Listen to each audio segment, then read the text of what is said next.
Presentation of Fox Sports. We are Baltimore. We are San Diego. Fernando Rodney last night picked up his 5th save as the Padres won Game 1 of the series. Game 2 is next from Petco Park.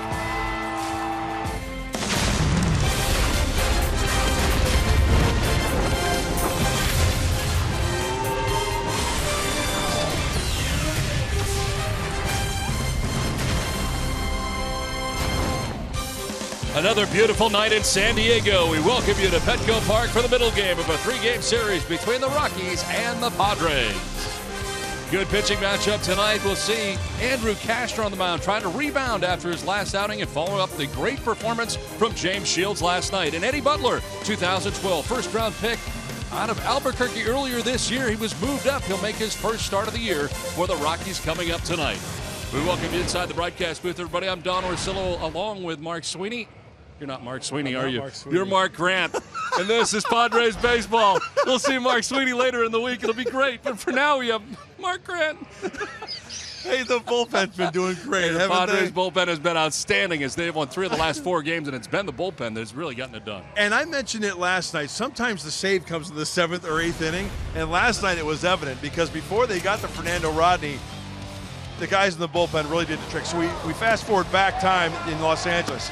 So the last 4 games, 10 2/3 and .84 ERA. Only 2 hits. You know what this does? A couple of things. One is it gives the chance for the starters to get a decision and a win. Fernando Rodney pounding the zone like the rest of the relievers. They're getting ahead. They're putting them away. I hope we see more arrows shot out of the quiver of Fernando Rodney. So things are going right now. They're getting ahead and wiping them out with their wipeout pitches. Well, the Rockies' offense pretty good, but they've been tamed by this Padres pitching staff. And because they've been getting ahead, and they know that there could be some serious trouble in the lineup, especially the heart of the order for the Colorado Rockies. So 5.3 runs per game this season for the Rockies. Well, since 2014 at Petco, only 2.9. Hey, re-entry can be tough.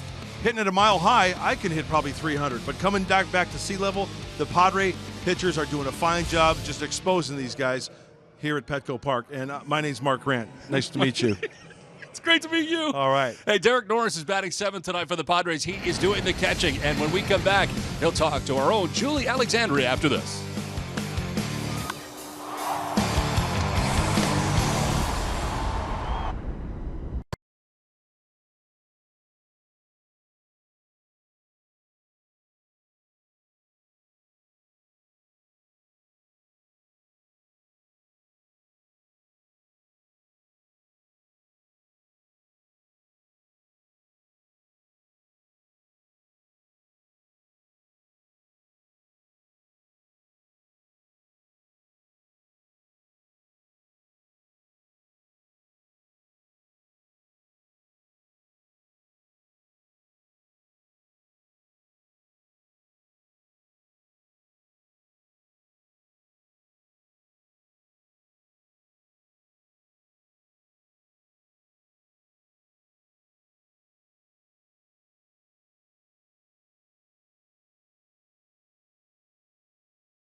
Welcome back to Petco, everyone. Padres and Rockies about to get underway. But first, I'm here with catcher Derek Norris. And you have been playing so many games in a row. Your stamina is incredible. And you've been calling incredible games behind the dish. How do you handle that entire workload? Just keeping your main focus on winning. I think that when you put your selfishness aside from your own personal things, the most important thing is winning and proving to those guys out on the mound, especially the pitchers. That's half my job, is taking care of those guys and making sure that they're on the same page as me and making sure that we're working fluidly and we're getting wins at the end of the night. Physically, how are you doing? Because a lot of people don't notice and may not know that you get pretty beat up back there. Yeah, they seem to come in spurts. I think they get a couple in a game, a couple the next night, and then you won't get one for a couple games. But just making sure you're getting here early and getting your treatment and making sure everything's flushed out of your body and just making sure you're healthy, ready to go each night. The starting rotation has been able to go deeper into games and has been pitching efficiently as of late. What have you seen from these young pitchers? Well, just the ability to get it done when they need to get it done. And when it comes down to crunch time, they get in a little bit of a jam. Just reaching back and executing their pitches and getting out of it, I think is the most impressive thing for me, because you're going to give up hits, you're going to give up runs. When it comes down to, you got runners on second and third with 2 outs, and, they might have a big hitter up, making sure you're executing your pitches and getting out of the jams when you need to. What's been the biggest difference that you've seen in this pitching staff over the past few days? Getting ahead. I think when our pitchers get ahead, they dominate, and I think when they get behind, they get hit, and it's kind of a seesaw, back and forth on if he's going to get out of it, if he's not. I think that when they do a great job of getting ahead of guys, they finish them off, and I think that's been the biggest thing, and that's why they've been going deeper into games. Thank you so much. We appreciate it. When we come back, Padres taking on the Colorado Rockies. We'll be right back.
Grab his first win of the year.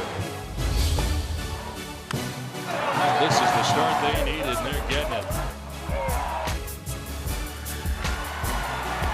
What a ball game tonight from Petco Park. Well pitched.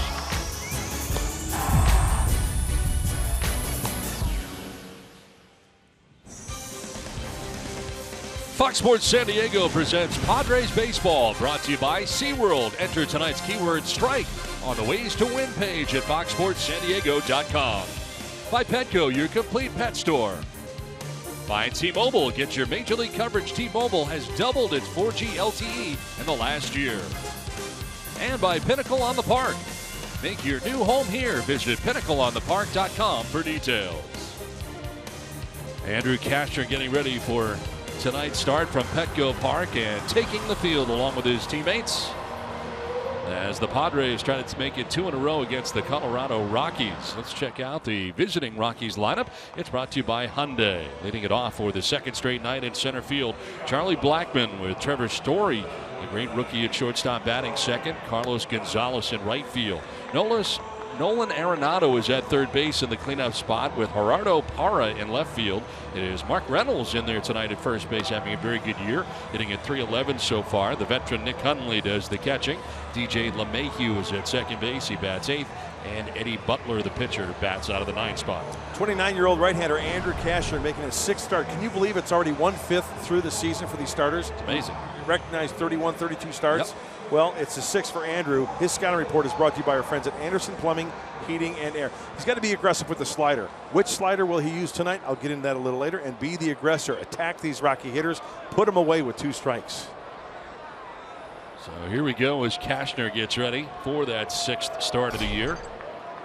Ready to work to Charlie Blackmon, who led it off last night for the Rockies. Back in there again tonight. And first pitch of the ball game is going to miss for ball 1. Blackmon checking in, hitting up over 200 at 209. No homers and 4 runs batted in. Just back off the disabled list, activated this past Friday. Played in the 3 games against Arizona. The first game last night for Walt Weiss. As the skipper of the Rockies comes in, a game under 500 with a loss last night. They are 12-13 and a full game back now of the San Francisco Giants, who at the moment are atop the National League West.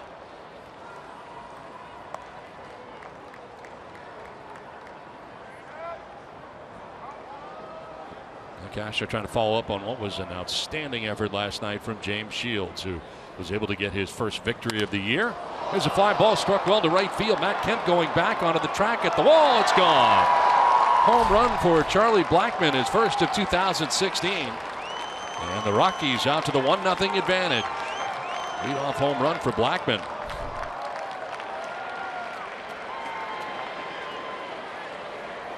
Seventh leadoff home run. Looks like he wanted to try to bring the 2-seamer down and away. And Charlie Blackmon, you know, he's not your prototypical leadoff hitter. Sure, he takes some pitches and he can get extended as well. There was a 2-1 2-seamer, and the Rockies are on the board. So a quick 1-0 lead here for the Rockies on the home run by Blackmon, and it brings up Trevor Story. A lot of frustration last night for the Rockies. They had some chances in last night's game, but the Padres pitching was so good last night. Pitch in there for strike 1. It was fun to watch. It was a tight great ball game. James Shields pitched his little heart out and then turned it over to the bullpen. And we talked about them in our open and how effective they were over the last 4 games. There's a liner to left field. That's it for a base hit in front of Upton. So Trevor Story has himself a base hit. Check out the Padres defensively tonight, brought to you by your San Diego County Ford dealers. Left to right in the outfield, it is Upton, Jay, and Kemp. In the infield, Wallace, Ramirez, Weeks, and Myers, with Derek Norris doing the catching for Andrew Cashner. At first base here for the Rockies, and it brings up Carlos Gonzalez. Right fielder totes a .333 batting average. 4 homers and 12 runs batted in. The fast start, Charlie Blackmon on the home run. Check swing there, but he did go, and it is a strike at the top of the zone. Mentioned Blackmon, who last year had 6 leadoff home runs in 2015. And his first home run of this year is a leadoff home run here in the top of the first inning. Fastball running away for strike 2. Part of being a pitcher is forgetting about what just happened, erasing it from the hard drive. I mean, nobody wants to give up a leadoff home run. Falling behind 2-1, and Blackmon hit a mistake. It takes one to win one anyway, right? So you got to try to score. So the offense has got something to work for in their bottom half of the first inning. Hopefully Andrew can roll a double play here. Get 2 outs with 1 pitch. 65 degrees in San Diego tonight at Petco Park. Mostly cloudy, the forecast for the remainder of the evening. Andy Green's team playing some good baseball right now. Winners of 3 of their last 4. Another check over at first base, a little closer that time, but back to the bag is Story. And the Rockies have lost 12 of their 19 games this season versus teams not named the Diamondbacks. Matt Hoberg has the plate. Brian Knight at first, Todd Tichenor at second base, and the crew chief, Bill Miller, at third base.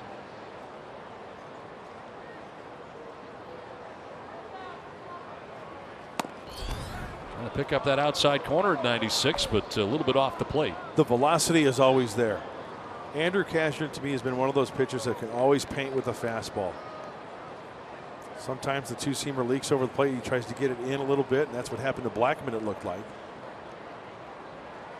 Runner at first goes. A little hit and run here, and a base hit through the left side into left field.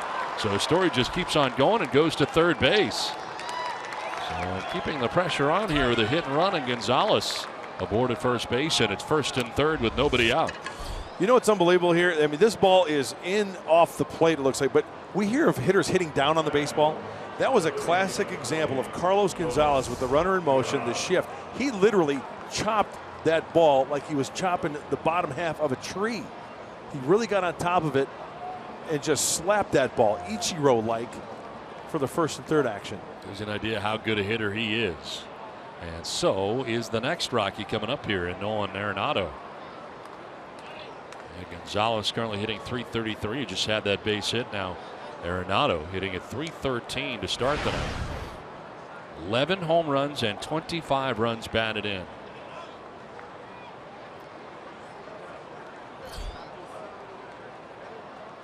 I'm not really good at math, but he's played 25 games and he has 25 RBIs. That's an RBI a game on average. That's pretty close. Yeah. Yeah.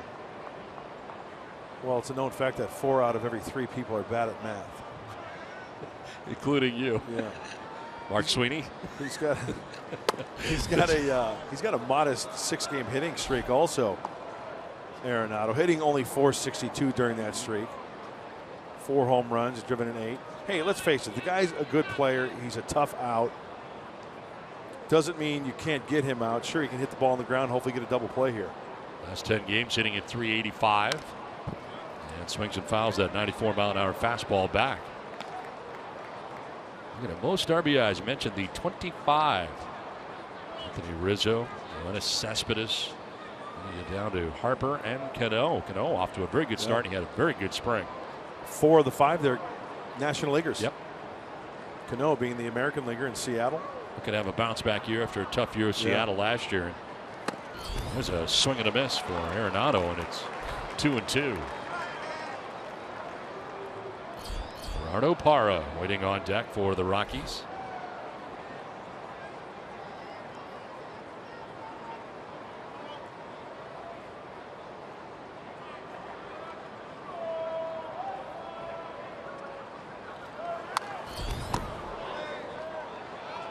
Rockies have come out hacking here tonight in game 2 of the series. Oh, they'll hack the fastball. They love the fastball. The old number 1.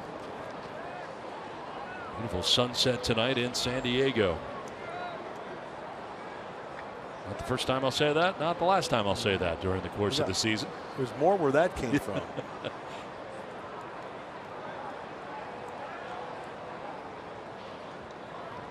You can see what Andrew's trying to do on the Honda Fox tracks.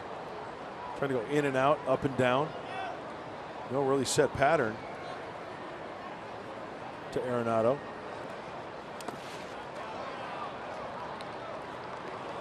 Looked like a change up there.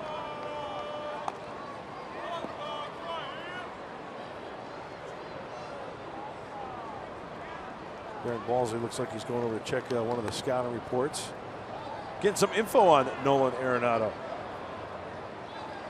Lead at third for Story. Gonzalez crossed the diamond at first. Nobody out, a run already in here for Colorado. The off home run by Charlie Blackmon started the night. A check on Gonzalez, who's back to the bag.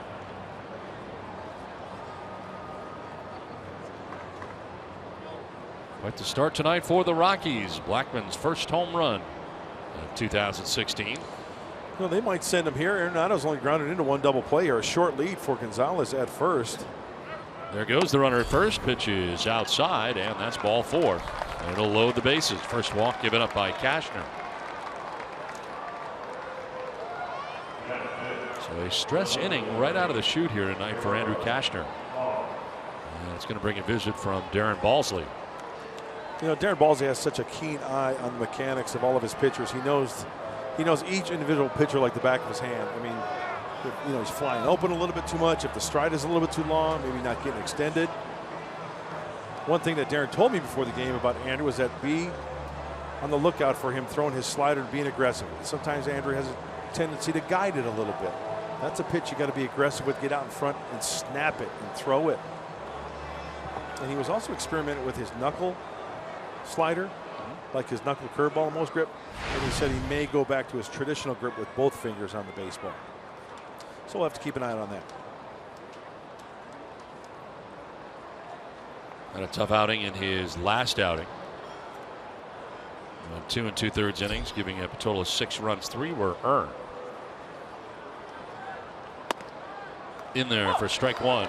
Gerardo Parra, left fielder, batting. I was going to say he better get that pitch. That's exactly where pitchers are taught to throw the baseball.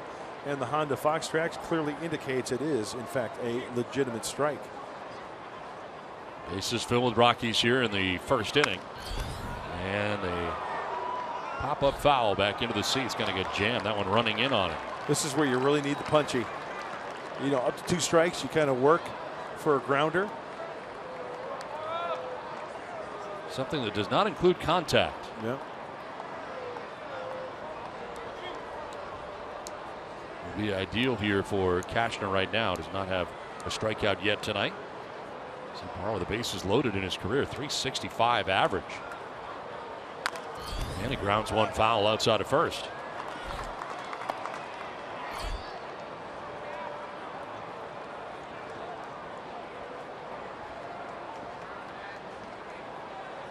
Already 20 pitches here in the first inning for Cashner. Does not have an out yet.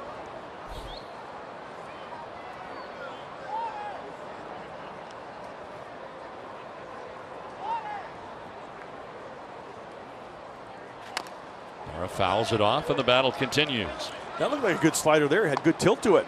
And out of the zone down. Very sharp break.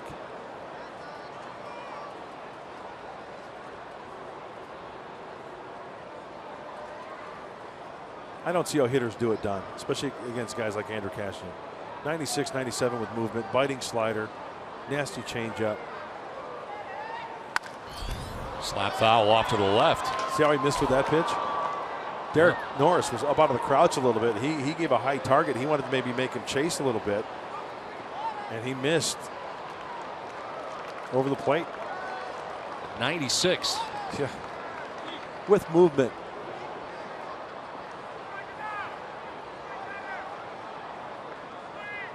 Swing and a miss, and he needed that. No contact, and he gets it. He strikes out Parra. Good battle. And Cashner wins that battle for the first out of the inning. Talk about throwing a slider. There it is, out of the hand. Traditional grip. See the 2 fingers on the baseball? Yep. That's a good feeling. He's got a good feel for it. He might use that the rest of the night, especially after getting a result like that. So 1 down, and it'll bring up Mark Reynolds, who did not play in last night's game. Hey, the pitch count is up, but we all know the mentality of a pitcher right here. I need to make 1 quality pitch, get 2 outs. Oh, and Derek Norris just got his bell rung again.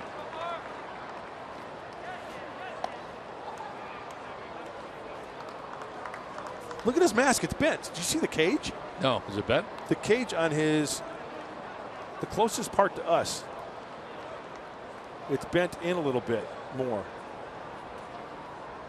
Right there. It's kind of tough to tell from that angle, but when he had it up on his head, you could see a little dip in there. Swinging a foul tip, and Cashner jumps ahead 0-2.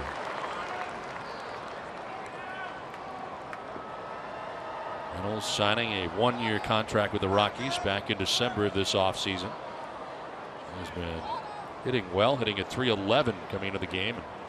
.378 over the last 16 games. He's got a lot of power. Strikes out a lot. Yes, he does. Missing at 95 was Cashner. Here are the numbers for Mark Reynolds. 2 homers so far with the Rockies.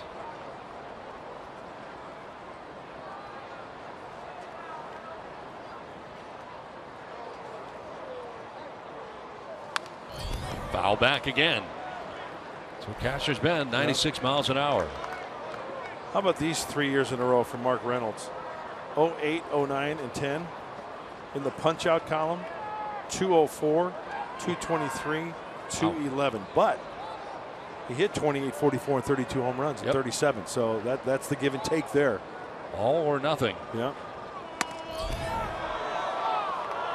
Inside again. Outhouse or penthouse?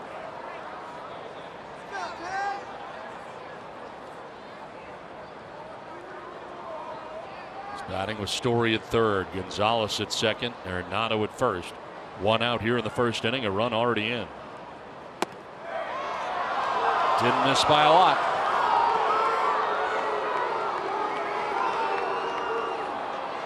If Cashner can get out of this inning with just the one run, this would be huge. Absolutely.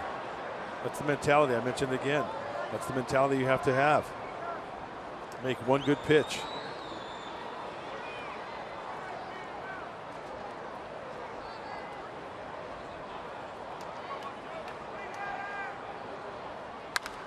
In the air, down the right field line as it bends foul.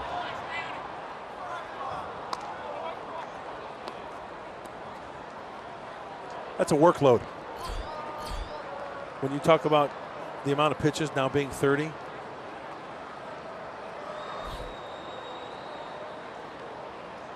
pitches is different when you got 15, then you get a 5 or 6 minute blow on the bench and you come back out, throw another 15, but all at once, he'll drain you. Foul again.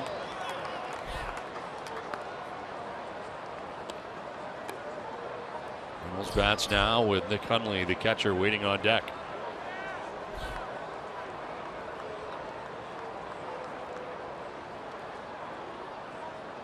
Mark Reynolds now 32 years old. In St. Louis last year, now with the Colorado Rockies. In the air to right field, Matt Kemp back a step or two, is under it. He'll make the catch. Tagging at third is Story. The throw will go to second base as the Rockies add another run, and moving up from second to third is Carlos Gonzalez on the sac fly to right field for Reynolds. Colorado takes a 2-0 lead.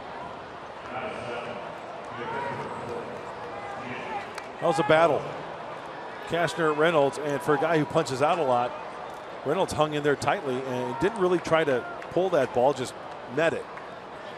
Let the velocity of Andrew Cashner's fastball just meet up with the barrel of that bat and for the sac fly to right. So 2 down now with runners at the corners, and it brings up Nick Hundley, Rockies catcher.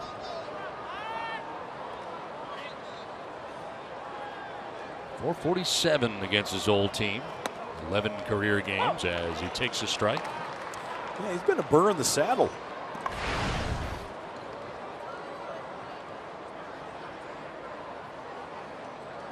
Likes to go to right field, right center field. Has 2 home runs so far in the year. Hit one Friday at Arizona. That's the Diamondbacks, part of this trip. That looked like a curveball there. Had a bigger break to it. And I think that looked like a knuckle curve right there. It looked like his finger was on top of the baseball. His forefinger.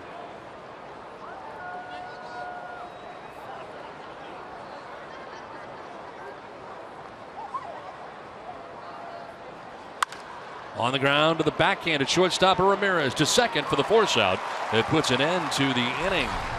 The Rockies get 2 off Cashner. A home run by Charlie Blackmon starts this game. Padres coming up.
Padres as San Diego comes up here in the bottom of the first inning. Let's check out the Padres starting 9. It's brought to you by Toyota. John Jay at center field leading it off with Will Myers at first base. Matt Kemp is in right field. Brett Wallace back at third base in the cleanup spot tonight. Melvin Upton Jr. in left field with Alexei Ramirez at shortstop.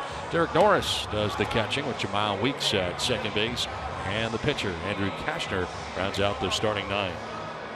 And 25-year-old right-hander for the Colorado Rockies, making his first start. It's his second appearance of the year, is Eddie Butler. And his scouting report is brought to you by UC San Diego Health. He's got the 4-pitch mix. Fastball, slider, changeup, curveball. And he doesn't really have a swing and miss pitch. So with that said, some balls in play. Hopefully the Padres find some gaps. And he'll make you chase if you've got 2 strikes. Up and out of the zone and maybe bounce a slider here and there. Well, John Jay to lead it off here for the Padres. Jay will take strike 1. Now look at his career pitch selection. Yeah, heavy on the fastball at 65%. And, you know, Eddie Butler was one of those pitchers last year who was trying to figure out, is he going to be a strikeout pitcher or a ground ball pitcher? And it's pretty much the latter. As you can see, a lot of 2-seam fastballs, trying to keep it down and away. He's going to average about 93, and he likes to get that onion and get up on top of that hill and go to work. This one kind of fought off foul down the third base line. Total of 16 starts across 2 different stints last year with Colorado. 3-10 with a 5.90 earned run average. 42 walks, 44 strikeouts, almost as many walks as strikeouts for him last year. It is major league debut June the 6th against the Dodgers and took the loss. Had 6 runs on 10 hits in that major league debut. Mentioned that he was a first-round pick 2012 by the Rockies from Richmond, Virginia. Swing and a miss, and Jay strikes out. Check out the Rockies defensively. From left to right across the outfield, Gerardo Parra in left, Charlie Blackmon in center, Carlos Gonzalez in right with Nolan Arenado at third base, Trevor Story at short, DJ LeMahieu at second base with Mark Reynolds at first, and Nick Hundley does the catching for Eddie Butler. One down here in the bottom of the first inning and brings up Will Myers. Okay, I'm going to throw it out there right now. What do you got? What's the over-under for me dropping an Eddie Bauer tonight, thinking outdoor gear? How many times do you think you're going to do it? I think the over-under is like 3.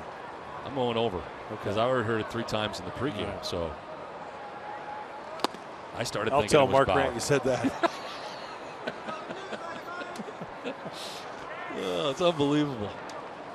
I can't believe I called you Mark Sweeney. Hey, it's all good. Yeah. I've been called worse. Yeah. Oh, off to the right. You know, I'm not saying hitters should crush every mistake, but that last pitch from Butler, I mean, it was right down the middle, and it was just a pitch that Will Myers wants back. Look at that pitch number 3. Yep. And again, I want to reiterate, they're not going to crush every mistake. It's a tough game of baseball, it is. Kemp waiting on deck. Padres batting here in the bottom of the first inning. 2 runs in the top of the first for Colorado.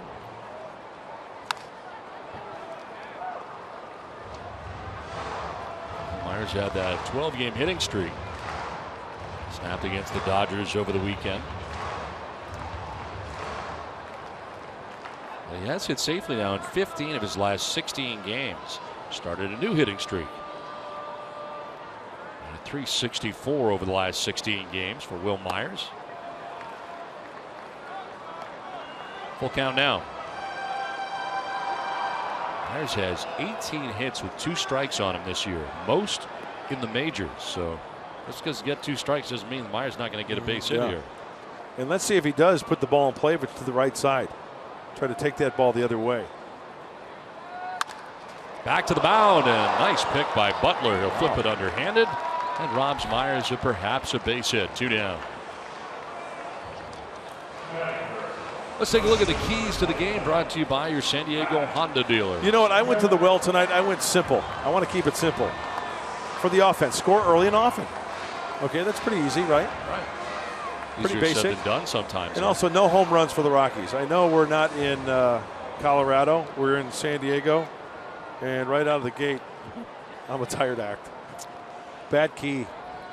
Maybe you should suggest that you do your keys in the top of the first inning rather than the bottom of the first inning. Pitch is going to miss to Matt Kemp. Hey, I'll admit when I'm wrong, and I was wrong.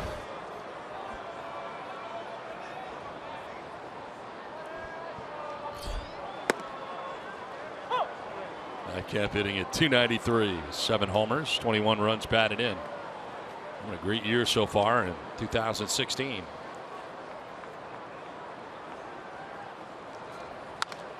In the air, foul down the right field line, out of play. Trying to tie him up with that two-seamer. And hey, what's the old phrase when you have a two-seamer pitcher out there? You try to get that pitch up, get him up in the zone, and go to hacking.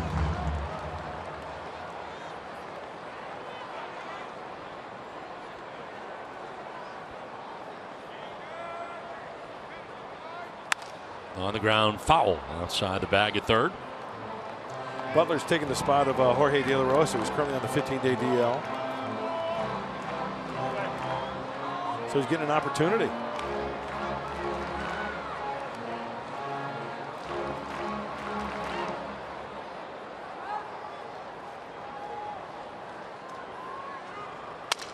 Sounded like a broken bat, right side with a shift on. It is going to be LeMahieu gets over there and throws out Kemp to end the inning. Padres down in order, done with 1. Rockies on top 2-0.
From the MRIs, this one was drastically different from the ones before, and that was a big red flag.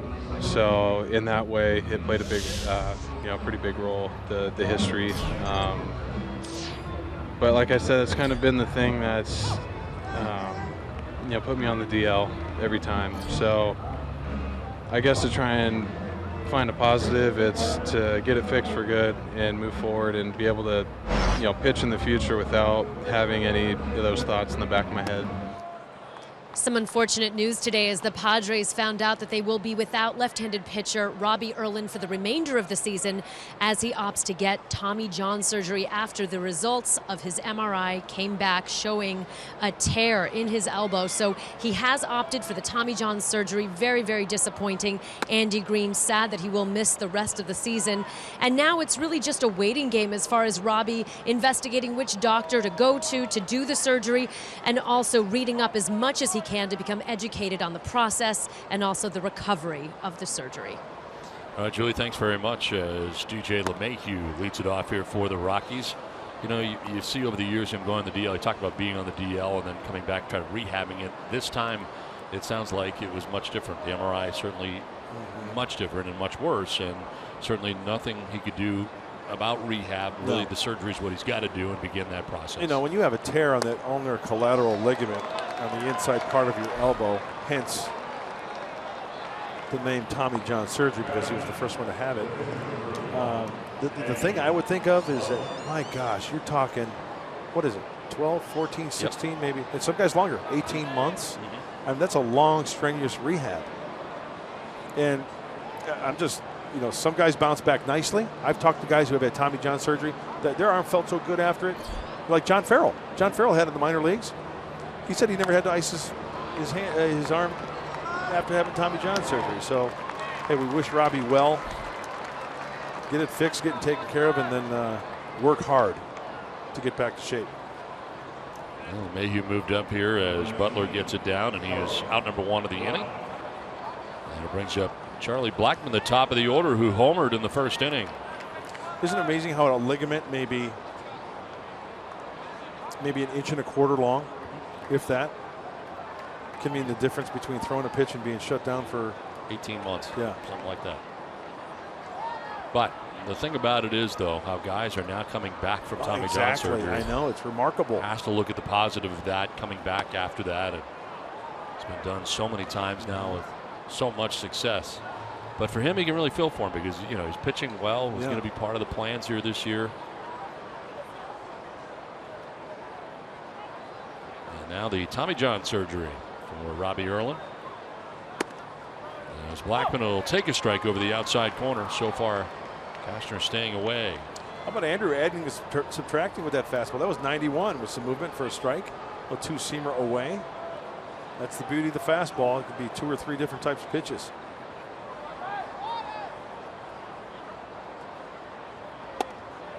Swing and a miss, off balance there. And he counters with the cambio. Nice changeup. See now the difference? The home run was on a 2-1 pitch, right? He had to come with him with a fastball. Now Andrew Cashner is in the driver's seat.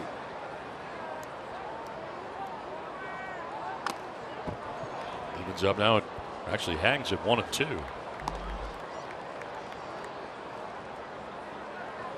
Second look at Cashner for Blackmon tonight. Home run, his first of 2016.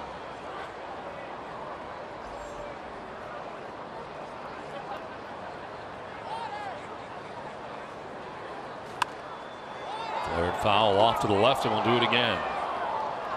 35 pitches in the first inning for Cashner. And he's up to 46 so far in his outing here, in an inning and a third.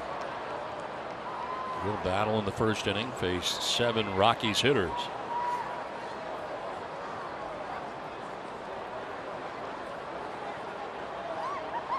Padres playing for Blackmon to go the other way. John Jay into left center. And a swing and a miss. Strikes out Blackmon. Second strikeout for Andrew Cashner. 2 down here in the inning. See that at bat? Charlie Blackmon was on the defensive. A two-seamer elevated up around the number 19 on that jersey. Can't get on top of it. So 2 down in the inning. LeMahieu at second base, and it brings up Trevor Story. 5 games against the San Diego Padres, hitting at .412. 3 of his 10 home runs against the Padres.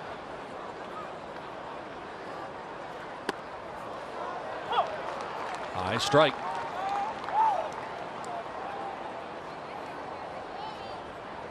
The Hill of Thrills. Could be the loneliest place on earth at times. It sure can.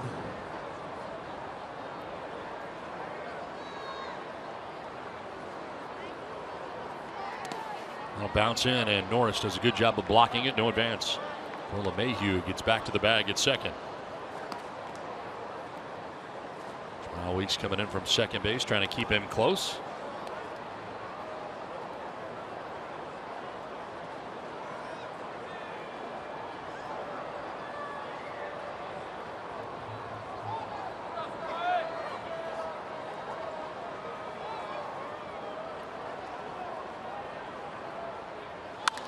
To center field, John Jay coming in and over. He's not going to make the catch. He trapped it. Around from second base comes LeMahieu. And the Rockies have taken a 3-0 lead.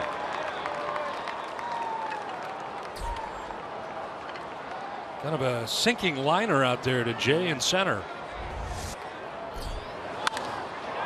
And as an outfielder, that one right at you, or you have to go to your left or right just a little bit. You know, John Jay did everything he could. And did you see what he did there? Sure, he trapped it, but he positioned his body to where if that ball doesn't get in the glove, it's going to take it off the chest. At least do the best to try to keep it in front of him. So that ball gets by him, it's obvious trouble for the Padres. So 2 down in the inning. And Story now at first base, collecting his 21st RBI of the year. And it brings up Carlos Gonzalez.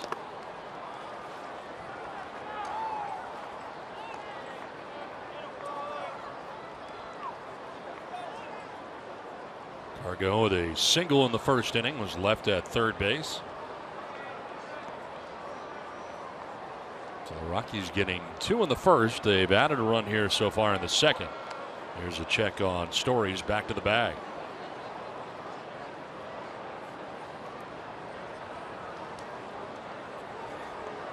Andrew in his last outing, throwing 89 pitches in 2 2/3 innings.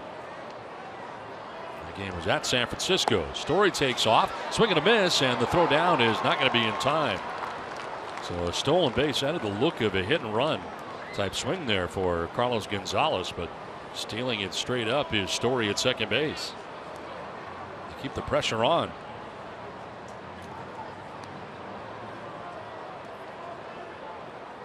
Well, teams will look at a pitcher. They're using the slide step. They're using the traditional leg kick. Many scouting reports. Hey, if you get a good jump, you're off and running. Look out.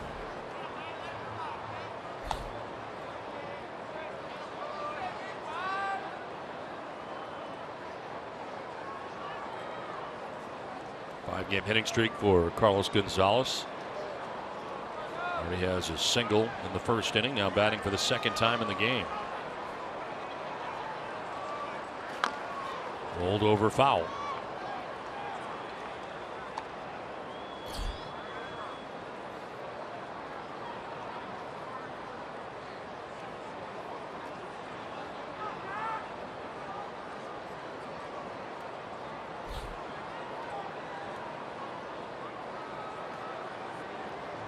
Padres trailing 3-0 tonight. 2 in the first for the Rockies, 1 so far here in the second inning.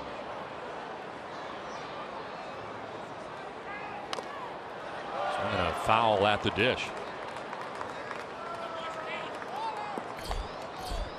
Well, Carlos Gonzalez last year, 40 home runs, 97 runs batted in, and a .271 average.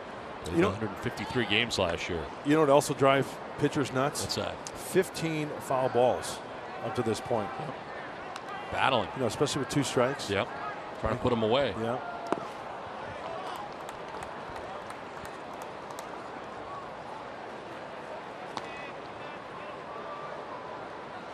So to work hard tonight. 56 pitches so far through an inning and 2/3. Trevor Story at second base. Run already in here for Colorado.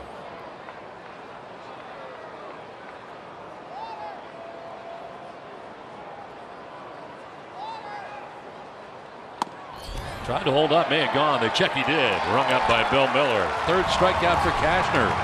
Rockies add a run and take a 3-0 lead.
I take a lot of pride in both. I take a lot of ground balls. I really work and I take it serious. Hitting, I probably take hitting a little more serious because it's so hard and these pitchers are really good and they make you look so foolish sometimes. So I try to work really hard at hitting, and you know, feelings always come natural, but hitting something that I feel like I always have to keep up on.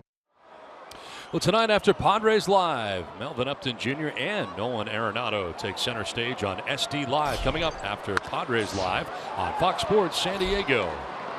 Down to the right side with his shift on and retired on one pitch is Brett Wallace.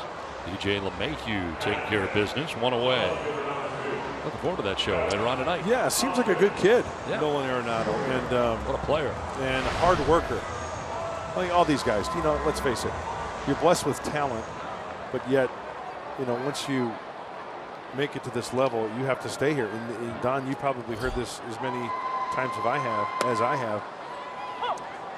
It's easier to make it to the big leagues, and it's harder to stay in the big leagues. Right. I mean, these guys that play 15, 16 years, it's just amazing. It amazes me. Steve Finley, how many years did he have? He had, what, 14, 15 years? He'll be joining us a little bit later. Already joined us for pre and post. Mark Sweeney, 14 years. And I can tell you firsthand. Just ask me. Mark Sweeney, how many years did you play in the big leagues? 14. Big swing there from Upton Jr. Strikes out, second strikeout for Butler, 2 down. Butler is working quickly. He has thrown all of his pitches, the short breaking ball, the two-seamer, and he finishes off Melvin Upton Jr. with the curveball. 5 in a row for Butler to start the night and brings up Alexei Ramirez. 260, no homers, 8 runs batted in for Alexei. That is 7-game hitting streak come to an end here last night.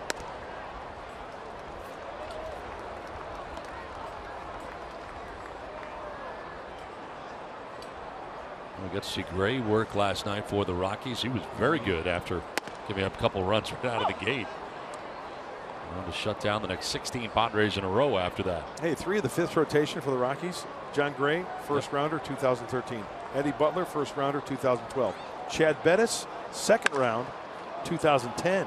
So they've got some young pitchers, and it's all about the pitching in Denver. They're going to hit. They're going to lead the league in hitting every year, probably.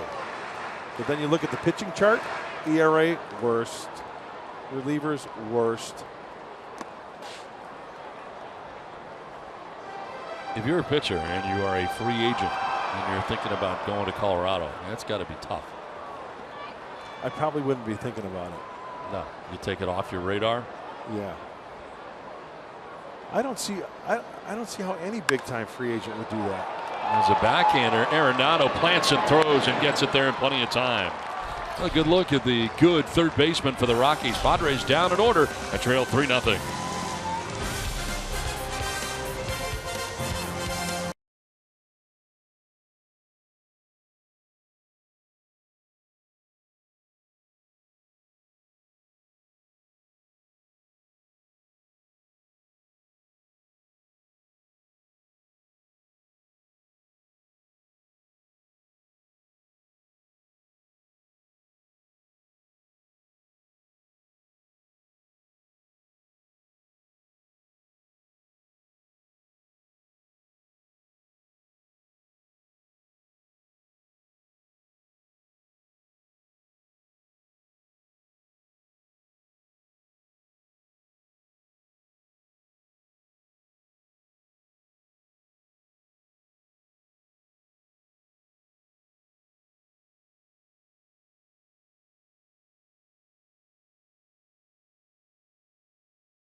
Our Ram Trucks Tools of the Trade focuses on last night.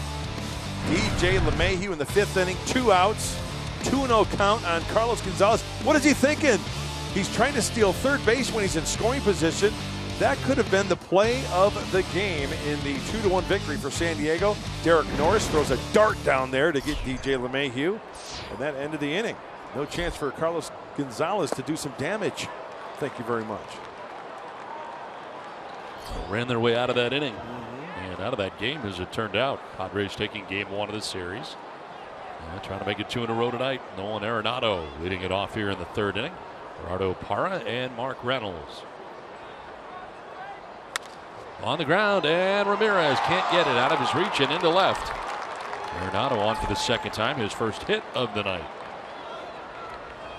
So the lead runner has been on in every inning so far tonight for the Rockies. Well, he extends his little modest hitting streak to 7 games. As I mentioned earlier, during that streak, hitting .462 before tonight's game. He's up. Gerardo Parra struck out swinging in the 1st inning. 3 strikeouts so far tonight for Cashner.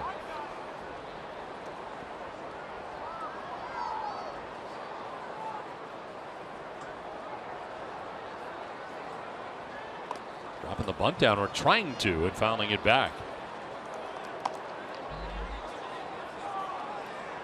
Did you see Andrew Cashner pounce off that mound, trying to cover some ground? He's pretty quick, like a puma.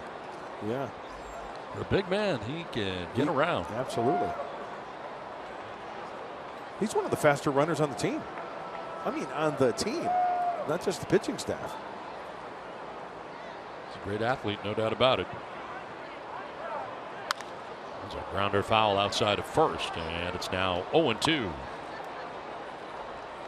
Parra, 28 years of age. He will turn 29 on May the 6th.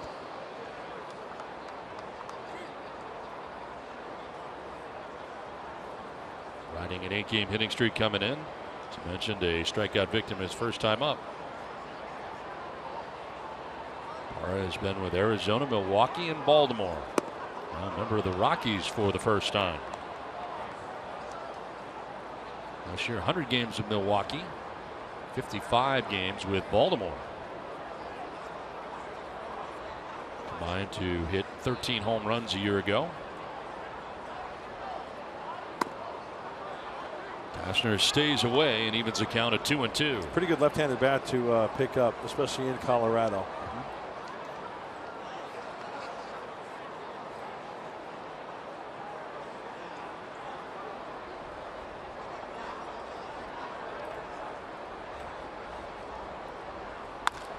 On the ground, sharply diving is Ramirez from his backside. Flips to second for the force out. Nice play by Alexei Ramirez. Lying on the ground, able to flip it backhanded for the first out of the inning. You have got to be cartooning me. This is an unbelievable play. This is something they draw up in the comic strips. Accurate toss to second base for the lead runner. And look at Alexei. He's even checking himself on the big board. You go. Absolutely. He deserves it. Knock on with your natural born self. Yeah, I would too if I made a play like that. Absolutely. I don't want to watch the replay. One out here, Parra at first base. Mark Reynolds' 2nd plate appearance of the night, had a sac fly in the 1st inning. Picked up an RBI, his 8th in a Rockies uniform.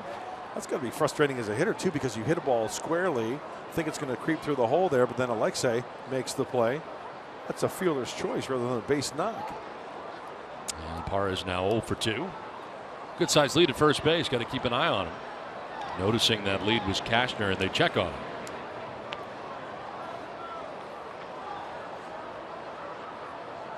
Andrew going from that first base side of that pitcher's plate, more of a direct line to the outside corner of the plate versus the right-handed hitter. So he can bring back that 2-seamer. That pitcher's plate is 24 inches wide as we take a look at this season for Gerardo Parra, 71% in the thievery department. So 24 inches on the plate there, pitcher's plate, 17 inches wide is home plate. So you can really get that angle towards that outside part of the plate nicely. And it is called the pitcher's plate, by the way. I have never heard that. It's in the rule book. 2 feet. 24 inches.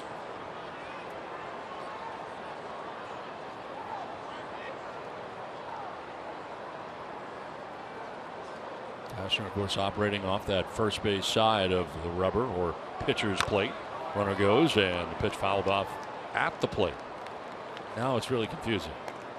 Not really. You have home plate and you have the pitcher's plate, which I had never heard before. But then I think my favorite is the dinner plate. It's clear. They just had a thing on the big board here in between innings a little while ago about you. Okay, read 8.00, the pitcher A, the wind-up position. The pitcher shall stand facing the batter's pivot foot in contact with the pitcher's plate, and the other foot is free. Interesting, huh? In the air down the right field line. Very interesting. I'd never heard that before. I love the rule book. Yeah, very tough reading. It is a tough read. It's not easy reading. I forced myself, seriously. Yeah. I forced myself 2 or 3 times during the off season for like a couple of hours to just try to read and get it. Yes, it's difficult reading.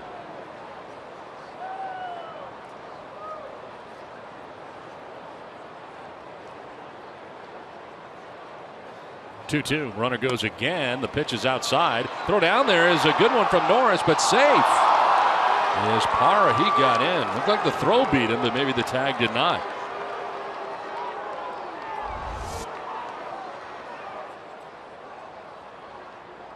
Pretty good pick. Ooh, does he get the tag on before his hand gets down? Right. Ooh, that's close. They are going to challenge. I don't think he got him. Yeah, I don't think so either. Ooh, but he comes off the bag. Comes off. There now it is. He's out. That's right. Wow. Wasn't out until then. That's why you have to put the tag on the runner and leave it there.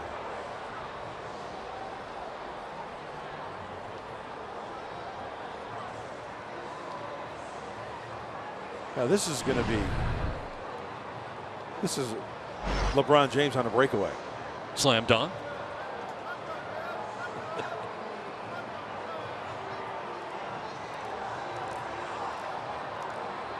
Yeah, we were all concerned with the tag.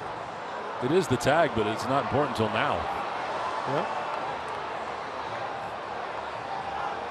No contact with the bag whatsoever, and it appears the tag right there on the shin, pant leg. Should be quick. Fans are now singing for the first time. And Parra just got a look at it. He's kind of rolled his eyes. He now knows that he'll be very out. What are they looking at right now? I don't know. This should be really quick. I don't get it. Look at the big board right now. Showing it again. Out. The right call is made. 2 down to the inning. Weeks was covering. 2 outs, and Mark Reynolds here at the plate. Full count. So Andy Green did not lose his challenge. Still has one if he needs it.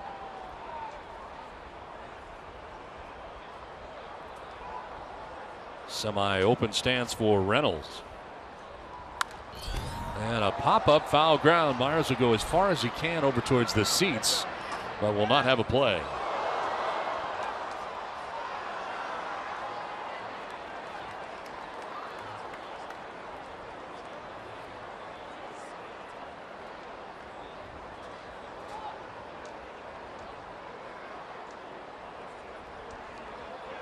Reynolds with a sac fly back in the first inning, registering his 8th RBI.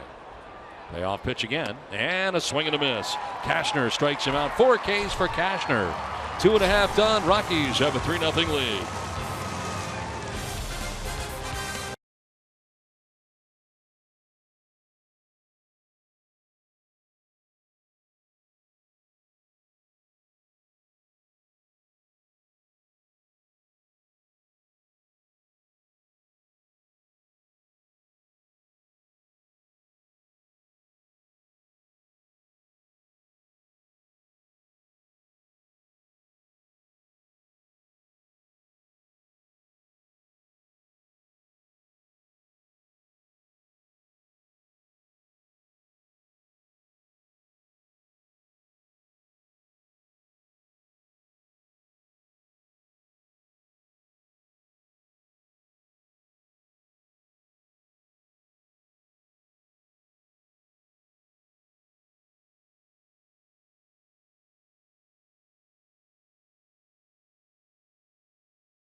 Well, the Rockies have a 3-0 advantage over the Padres as we head to the home half of the third inning with work to do.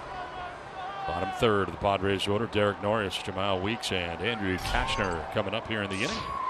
It's Eddie Butler, who has been pretty good here so far tonight for the Rockies.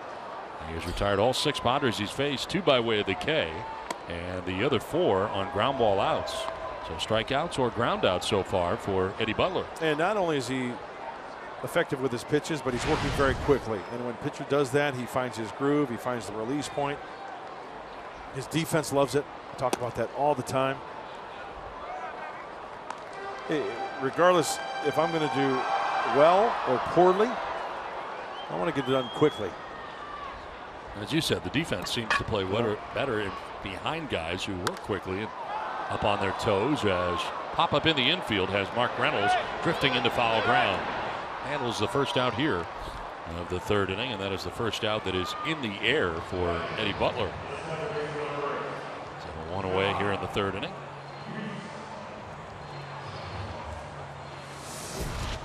Greater coverage of baseball brought to you by T-Mobile. And Robbie Erlin will undergo Tommy John surgery, unfortunately for the Padres. How about Pablo Sandoval undergoing torn labrum surgery, likely lost for the year. And a big loss for the Orioles. J.J. Hardy, a fractured left foot. Big part of the Orioles team.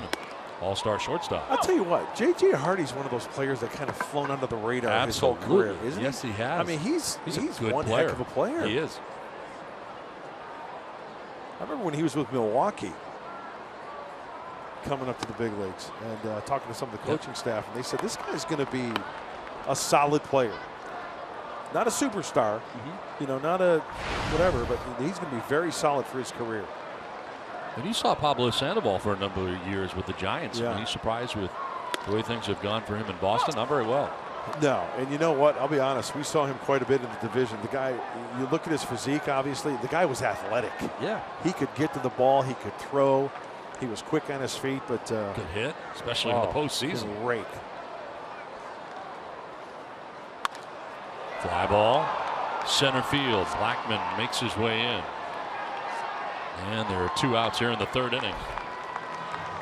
8 in a row, retired now by Butler. Bring up Andrew Kashner.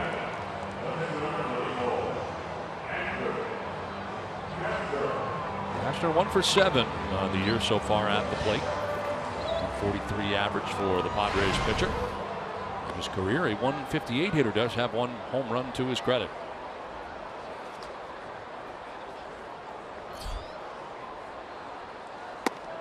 Look at the movement on that 2-seamer, 93. Tremendous movement. Lane changer. That's a good one.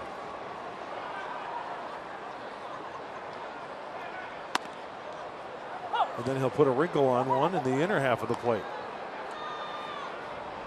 You don't have lane changer in your repertoire? No, that's a good one. I actually didn't either. I stole it from Ron Coomer. Oh, yeah. Yeah. The Coom dog. Yeah. Sure, good egg. Yeah. He does Cubs games, right? Yeah. On radio, I think. He was with the Twins for a number of years doing their broadcast. I had a chance to do a couple games with him, and he broke out the lane changer on the 2-seamer, and I stole it. On the ground. 2 hops to Reynolds, who tags the bag at first. 9 in a row, retired by Butler. It's 3-0 Rockies.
The Padres, we head to the top half of the 4th inning.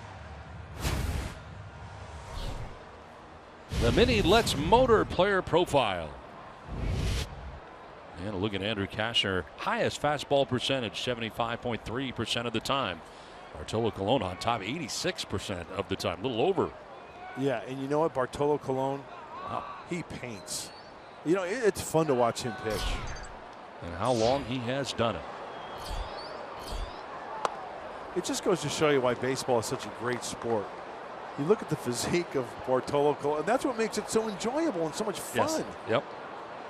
They come in all different shapes and sizes. Yeah. I mean, you look at a guy that is the size of a David Eckstein or a Dustin Pedroia.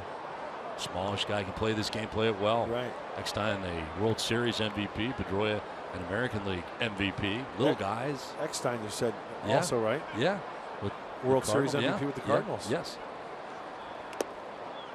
And then you can be big and large. What's wrong with that? No, nothing. I'm just saying that you could be that way too. And you can be somewhere in the middle. Yeah, that's and what makes fit this in. game It's great. And he's athletic, like Pablo Sandoval. You know, it's not graceful for Colon, but I tell you what, we've seen him make some plays off the mound and down the line, the flip throw behind the back and all that stuff.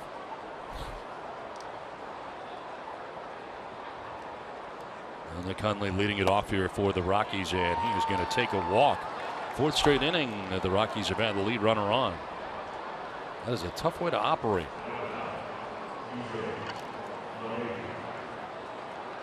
And the bottom 3rd of the order is Kashner here in the 4th inning. DJ LeMahieu coming up here now for Colorado. Yeah, last outing for Andrew, you mentioned it, Don, with 2 2/3, 3 innings now with the leadoff walk. Just a lot of pitches combined the last 2 starts up to this point. That's a heavy workload. Correct me if I'm wrong, but don't pitching coaches for the most part really take the last 3 starts into consideration as far as number of pitches thrown? It seems like that's kind of like the magic number as to where they are in those 3. I would say that's fair to say. Absolutely. Yeah. And these guys are dialed in. I mean, you're talking about bullpen coaches like Doug Bachler out there. I mean, they let the pitching coach and the manager know there's Doug, and see that binder. He's got scouting reports and every possible thing. You know, they monitor how many pitches when they're up throwing. They take that into consideration. Hey, you know what? He got up 2 times last night. And you know who doesn't get enough credit? Coaching staffs, I think, in the major leagues. Yeah. They work so incredibly hard here so early every day during the grind of a season. Over the course of my career, baseball and broadcasting, I have never once gone to a coach or a manager and posed him with something and they said, gosh, you know what? I don't know. We didn't think of that. Not once. No. The amount of planning. You know, we never thought of that. Thank you very much. Never. No. Well, and especially now with everything that they have with their hands to be able to get guys ready and prepared.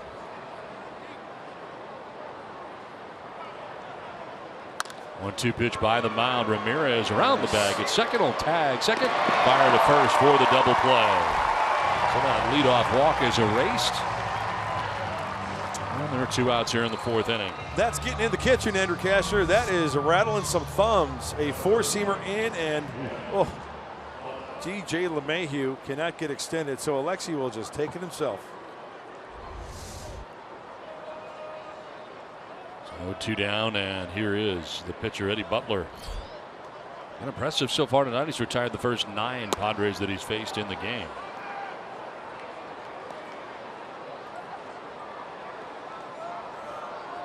Sacrifice bunt, his first time up, led to a run. Got DJ LeMahieu at the time to second base. He would come around to score.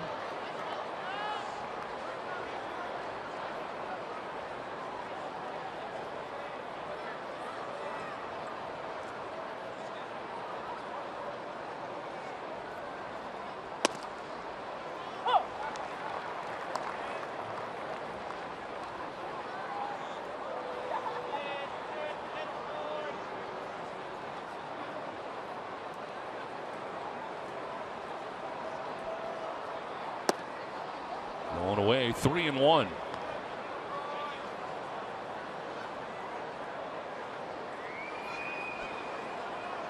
Top of the order, Charlie Blackmon to get this night started with a leadoff home run in the first inning. That was a grounder on a couple of hops out to Jemile Weeks. And a quick and easy inning as it turns out for Cashner. 3.5 in the books. 3-0 Colorado Rockies on top.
The Rockies have the lead. The Marine Layer is coming in here to Petco Park as the Rockies have a 3-0 lead. It's time now for the San Diego fans of the game here tonight. Having a good time at the ballpark. A little on the cool side. Is it really that cold? It is a little cold. Okay, how you doing? That's the Padres fans here looking for the Padres to get the offense going. Down 3-0 in the game. Oh, some New Englanders in the house. Some clubbers rocking the 24 ounces. Don Orsillo and Mark Sweeney back here at Petco Park into the bottom of the 4th inning. I guess it's cool down there on the where you need a toque or a beanie and Absolutely. a scarf. I'm a big scarf guy. I love scarves. You know, the thing is, we really can't tell, and the reason is because we have a light on us that acts like a heater up here, so it seems like it is much warmer up here than it actually is. And I noticed it when I left last night. It was kind of on the cool side when we left, but it's this light that lights us up. It's kind of like a heater. It's really shiny, yeah. I saw you kind of roll over because the dinger went ding. Yeah. You had to roll over. Other side. Yes. So you can kind of sit here in bronze during the game. It's great. Julie? I'm glad that you guys are getting a nice tan. Yes, we're bronzing. You're getting bronzed. Bronzing. Getting a little sun-kissed glow, Donna. That's good. Yeah. That's good. Why, Let you fit in with all the San Diegans. Is it cold down there? It's a little chilly. Oh. It's a little nippy. I've got my Canada Goose going on right now. My little parka. It's a little chilly. Like you said, the Marine Layer's coming in. The hair is frizzing. You know, it's all right. You guys stay warm, though. You stay up there. We're bronzing. Nice and toasty. John Jay leading it off here in the 4th inning.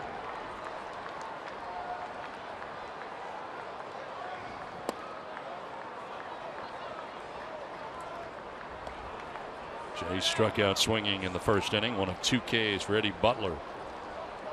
First time through the order, retired everybody 9 in a row as John Jay leads it off. Well, cranks it foul.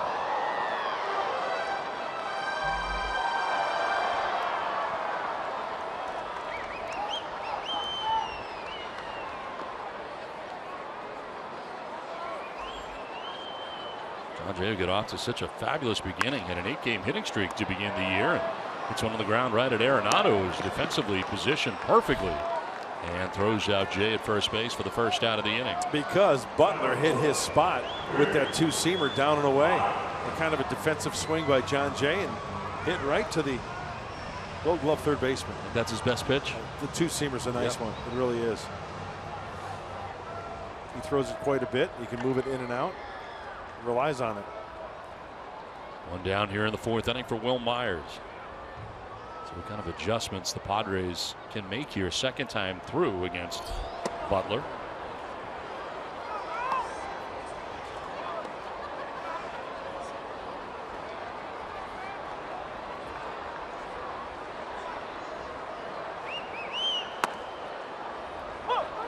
Strike call didn't have to be.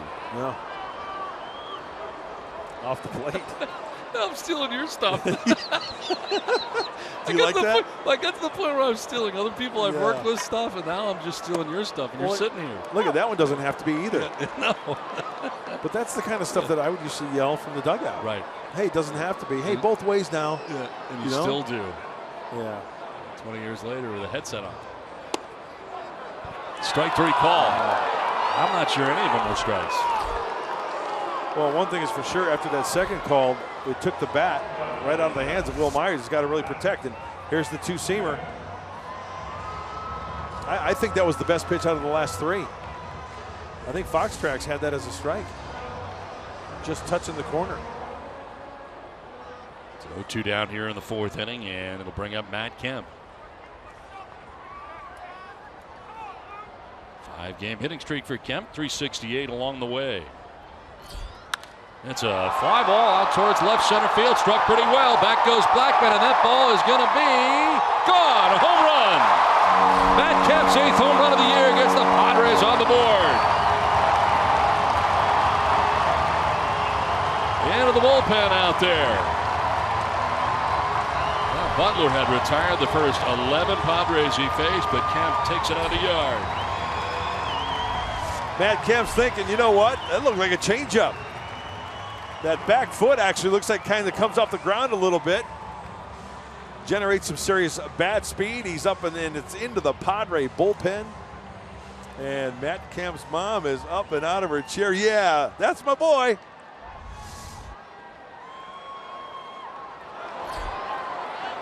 Well, Brett Wallace with a hack and a 93-mile-an-hour fastball. Looked like a first pitch changeup.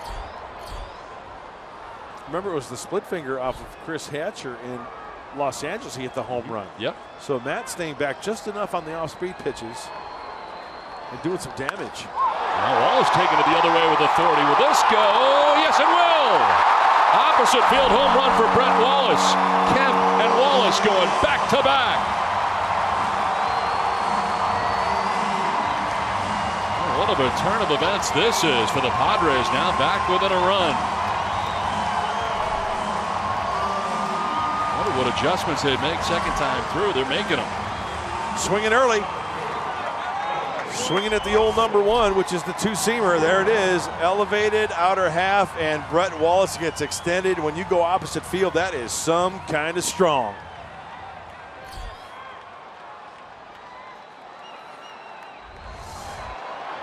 Now Upton taking a hack at that first pitch. So quiet until now were the Padres. Again, Butler retired the first 11 San Diego Padres he faced.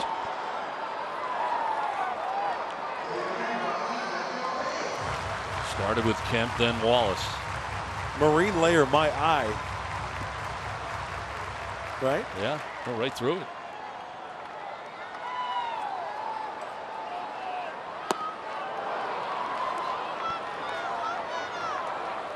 There goes the no-no. There goes the shutout. Padres right back in this one, only trailing by one.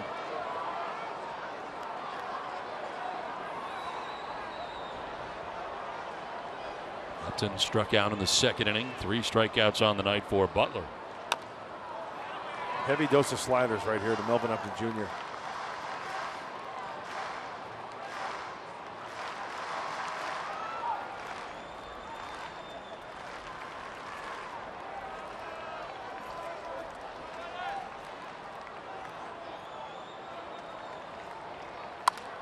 Fly ball, center field. Blackman going back. This will stay in the yard. Plenty of room out there as he makes the catch shy of the track. But the Padres go back to back. Matt Kemp and Brett Wallace back to back out of the yard. It's a 1-run game. 3-2 Rockies. But here come the Padres.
Back-to-back Matt Kemp and Brett Wallace as the Padres right back in it again. It's now 3-2. We have the Rockies on top. Steve Finley joins us up here in the booth. And Steve, we're talking about Marine Layer, but the Marine Layer didn't seem to affect those last two that went out. It did not. Those balls were well hit, and to the deepest part of the park. That ball Kemp hit should have been way back in the bullpen. The day game tomorrow is probably over National University, but just barely made it out tonight. But it still counts as a run. We talked about it before, but it does seem like this ballpark plays a lot differently at night than it does during the day. It does, especially when the Marine Layer comes in. The air is just heavy. When you saw the ball up and hit there, it seems like that gap, that right center gap, the ball really holds up, especially at night. There's a fly ball to center field. Jay started back, now comes in and makes the catch. That first step for him appeared to be a little bit back or sideways, and I guess my question is, as a center fielder, the ball hit at you. Is that the toughest one for you to judge? What's the toughest one? Well, it is. The ball is hit right at you because you're having to see the ball come off the bat. Hopefully you can see where it comes off the bat, where I would focus a lot of times in BP, concentrating on that. So when you get in the game, if you see it hit to the end of the bat, with a big swing, you know it's not going to be going as far. Also the sound off the bat. So sometimes, though, with those big swings, it is tough, and your first reaction is usually to go sideways and down low so you can get a perspective on the ball a little easier. So many things going on. So many things going on. Huh? It's amazing. Just happens automatically. Well, you know, after for a lot of so practice. long, and great instinct and great talent, hand-eye coordination, and reading the ball off the bat. I wouldn't have guessed off the bat or the sound. I would not have guessed at either one of those. So I learned something every day. And two things from Steve Finley in the first 5 seconds of our conversation. So one out here in the fifth as Trevor Story bats.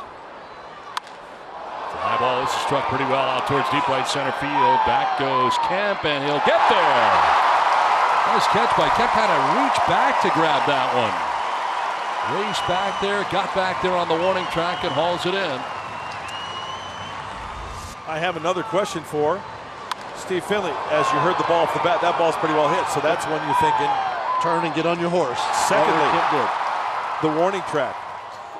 You were pretty familiar with a lot of ballparks during batting practice. Did you go full stride and then count back to the wall when you hit warning track? Absolutely. You know, you never wanted to go more than 2 steps on the warning track. So depending on where you hit the warning track, maybe you hit the warning track, 3 or 4 feet into it. But you know, if you took that second step at full speed, you better be going up or pulling up on the brakes a little bit because that wall was going to be right there. And you guys did an instructional on that tonight, didn't you? We and Mike did. Pomerantz? Yeah, I saw that. We did. Trying to get these guys to go over the wall and catch a ball. That's why I think in Major League Baseball, I don't like the real high walls where you can't snatch it back. No, right? It's fun. You've got to be able to do Spider-Man up against that wall and bring it back. That's what's exciting part of the game. Well, you remember the wall at Qualcomm Stadium. It was like a trampoline. You could go full speed into that wall, and it makes for a lot of great catches in the outfield. Because for an outfielder, that's what we live for, either a diving catch or especially going over the wall and taking a home run back. Wrigley Field, not so much. I tried that once. Didn't work out too well. Are there situations where you run to an area where you think it's going to be, sprinting in some areas, or are you always in contact with your eyes at the ball? No, that's actually a very good question. A lot of practice is done for me in batting practice where I would just make my first turn to where I thought the ball was going to go, take my eye off of it, and see if I could pick the spot it was going to land in the outfield. Shift is on and right into it. It's Weeks in short right who's going to throw to first and retire Gonzalez. A nice 1-2-3 inning for Cashner. Halfway through, 3-2 Colorado.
Arenado presents Padres Baseball, brought to you by Sequan Casino. Sign up for the new Padres Club Card today.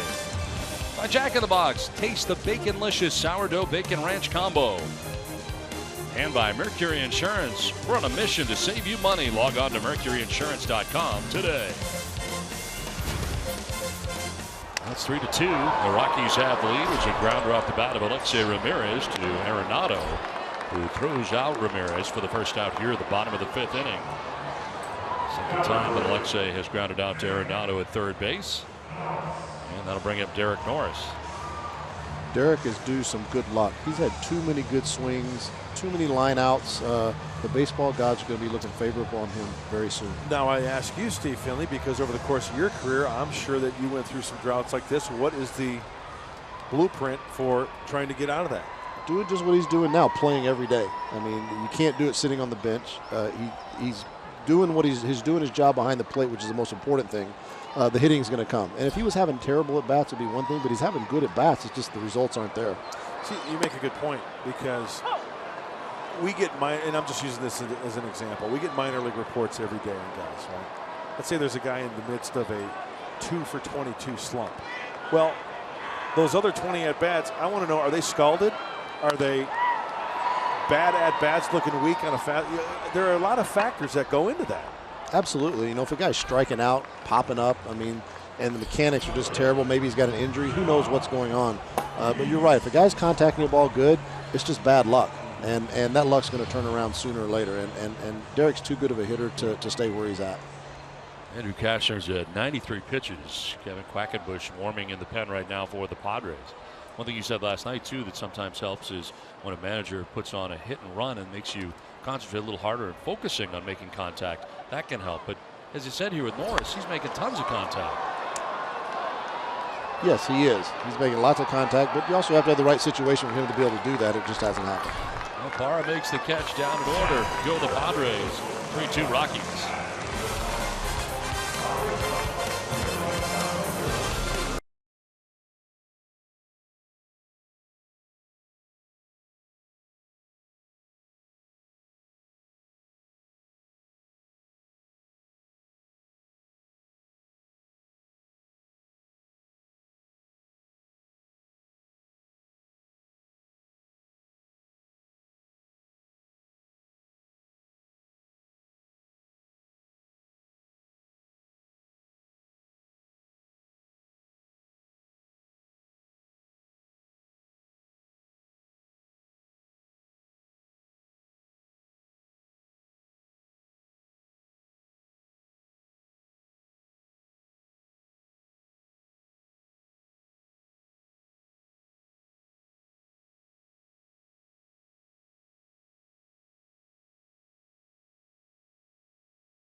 That's my favorite moment in this game.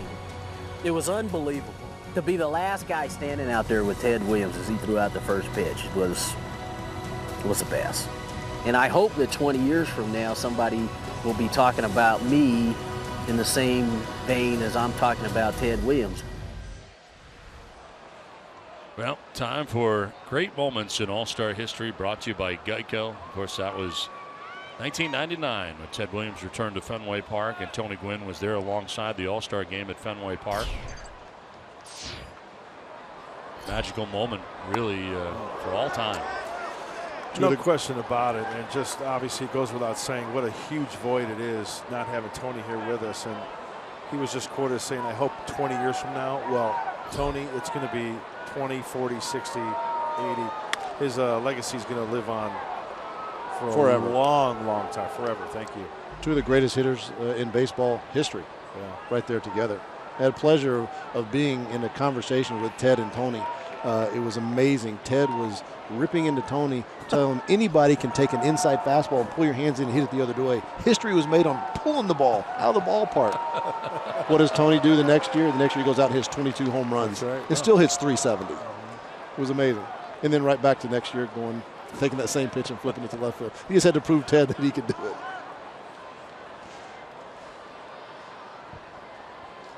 Arenado leading it off here in the 6th inning for the Rockies. Down 1-2. Cashner working into the 6th. They give Cashner a lot of credit in this game as he gets this one out to center field, and Jay will make the catch. Arenado retired. He threw 35 first inning pitches, 57 through 2, 71 through 3. And here he is working into the 6th inning and just down by a run. He has battled tonight. You just took the words right out of my mouth. He most certainly has. Let's say he gets through this inning. This is what's great about this game of baseball. He gets through this inning. The Padres score a 2-spot or 3 or more. He gets credit for the win. Yep. That's why this game is crazy. It is. I mean, you see last night, and the guy gave up 2 runs in the first inning, and he stuck around for 6 innings as well. You know, Cashner tonight, he didn't have his best stuff, you could tell, but he's been flirting on the edge of the zone and has finally found a groove. And you know what? Oh, he got a call there. I was just going to make that point because Butler's been getting some calls, and it just seems that Andrew hasn't been getting those borderline calls. I would agree. Well, you as a pitcher know if you're around the plate and you're not missing way off the plate a lot, right, you start getting those calls on the corner. And I think Cash wasn't establishing early that he was going to have that control, and Butler did. Still doesn't make it right. Strike's a strike, a ball's a ball, right? Supposed to be.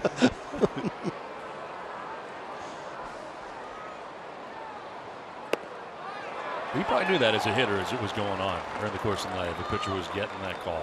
Back in the day, facing Greg Maddux and Tom Glavine, I mean, those guys would work it. I mean, it would start, a couple inches off the plate, and by the end of the game, you were having to chase 5-6 inches off the plate if they were hitting the mitt. Especially with Javi Lopez, he would get back there to set that big target off the plate, and it was just strike one, strike two, and sometimes on both sides of the plate. And then it was a tough night. Reaches out, pokes it foul. Our game presented in HD by Sony. And great pictures as always here at Petco Park. Beautiful venue. In the midst of a 3-game series with the Colorado Rockies. Play day baseball here tomorrow. And the finale of the series for the New York Mets come in for 4 as part of this homestand from Petco Park.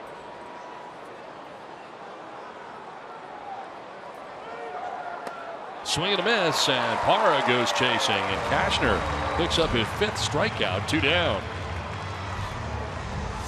By the swing, it looked like it was a changeup, but it was a slider out of the hand, almost the backdoor slider that he wanted to throw. Or back up slider. Back up is also nice. The toughest pitch in baseball. Cashner's now retired 8 in a row, getting stronger as this outing goes along. There's 2 outs in the 6th inning, and here's Mark Reynolds. Also the sac fly in the first, struck out swinging in the 3rd. That's a power slider there. And what was one of the things on the scouting report I said about Andrew? Be aggressive with it, right? Don't guide it. And he has done just that. That's for the hitter. That's the toughest one to see when a guy really throws it hard and it comes straight out of his hand like a fastball on the same level and breaks down. I fished at that one many times. Yeah. The one that has the hump to it is the one that go a long ways. Yeah. So you couldn't pick up the rotation, or when it comes straight out of his hand on the same plane as a fastball. Yep. I mean, you don't have a lot of time to pick up rotation, and when it comes on that same plane and you have to commit, a lot of times if they've got a good slider, that's just the swing and miss you see of the ball in the dirt. Where'd that one miss? According to Quest Tech, in the zone.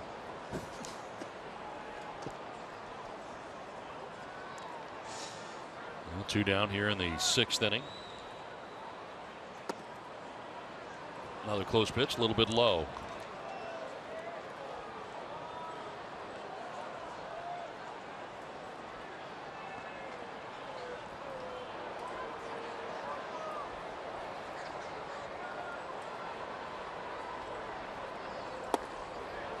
That's a strike. A little bit higher that time. It's still working to the bottom of the zone. That's a nice 2-seamer there. It is. 107th pitch at 95 miles an hour. He maintains velocity. Yes, he does. That's one thing about Andrew you can tell. You can say. It's got to be a season high pitch count for him right here. Great for building arm strength. You are correct. First time that he's been over 100 this year. A swing and a miss. Pretty impressive. He's retired 9 in a row. 3-2 Rockies. We head to the last of the 6th inning. Strikeout number 6 for Andrew Kashner.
Now for our Harrah's game summary. Well, it started fast tonight for the Rockies. A leadoff home run by Charlie Blackmon in the first inning. First home run of the year.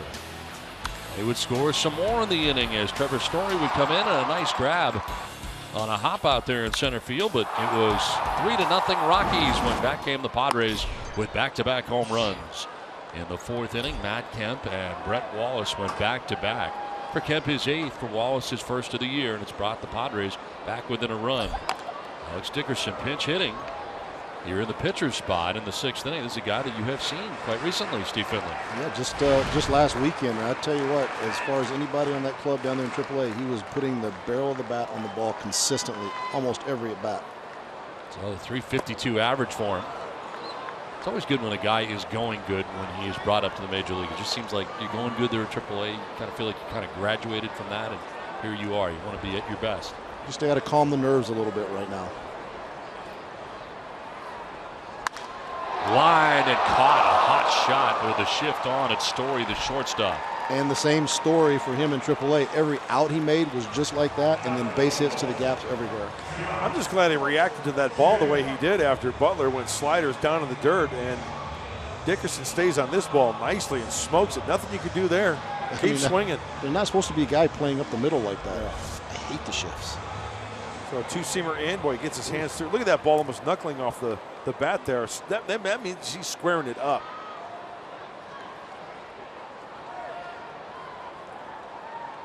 Great swing. One down. John Jay now bats. And Dickerson a little frustrated. He hit a bullet, but is out number 1 of this inning. Jay 0 for 2. Struck out, grounded out. Now fouls one off.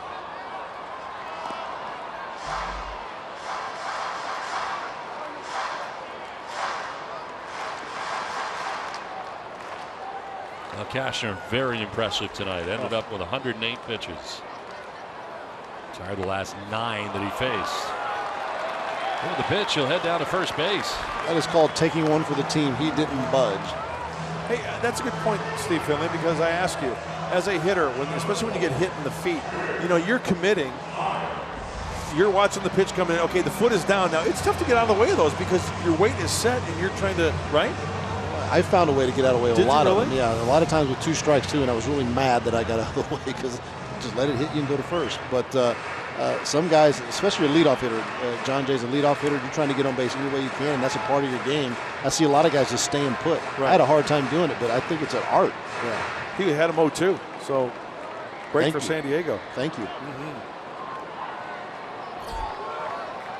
So tying run at first base, one down in the inning. Here's Will Myers.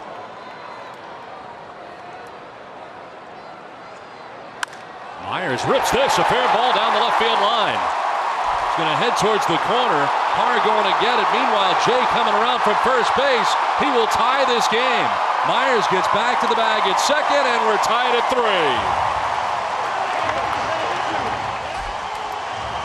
RBI double for Will Myers has tied this game.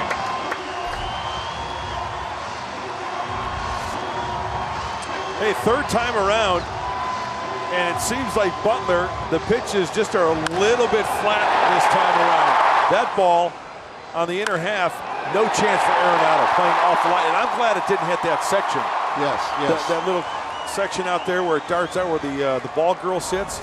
It goes down in the corner, and that allows John Jay to come around and score. You can say that pitch did not change lanes. No, that's right. A non-lane changer. Steve Foster, the pitching coach, is out there right now for the Rockies. Settle Butler down. The go-ahead run in scoring position. All started. Hit batsman John Jay. We got Matt Kemp coming up. Kemp has always hit the Rockies pretty well. How well? These are his rankings. Career against the Rockies. This is all of the majors. Where does he rank? Pretty good. Home runs first with 40 of them. 136 RBIs, doubles and hits.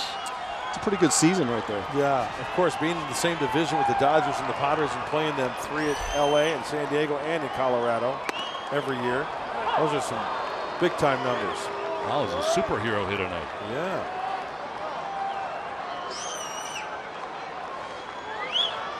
Matt Kemp would like to be a superhero. He's already homered in this game tonight.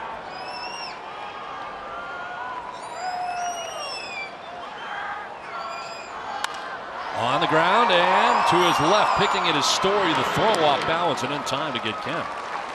Nice play, but over to third base goes Myers with now 2 down in the inning.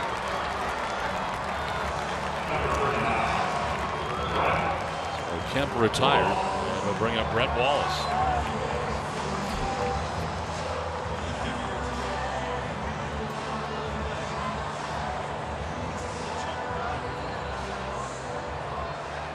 Wallace grounded out to second in the second, then the home run in the fourth as Kemp and Wallace went back to back. Eddie Green trying to get as many left-handed bats in the lineup with right-handers going, and Wallace getting starts back to back.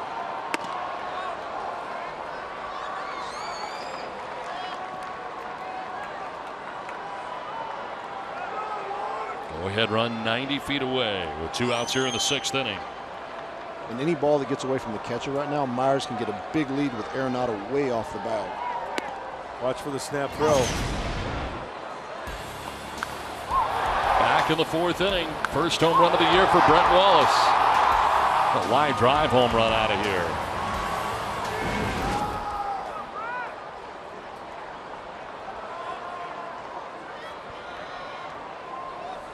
There's the lead right now for Myers. Time called as Butler backs off. Steve, that's got to do wonders, I think, for a guy like Brett Wallace, who's generally pull, don't you think? And then all of a sudden he squares one up and goes opposite field. Well, for especially in this ballpark, to have that confidence to be able to go out over there keeps you on the ball a lot longer. And for him, for a big guy like him, he's going to want the ball a little bit out over the plate and get his arms extended, whether he pulls the ball or not. And to be able to stay back on a ball like that, that's especially in that situation, big knock. Yeah. And definite confident booster.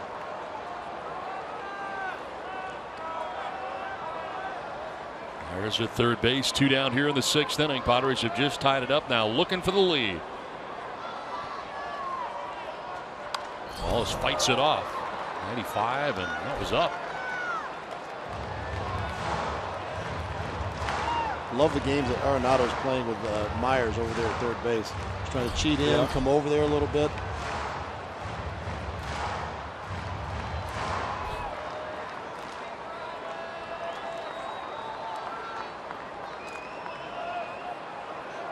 And remember, it's important to you can't throw over there. You can't fake over there to third base.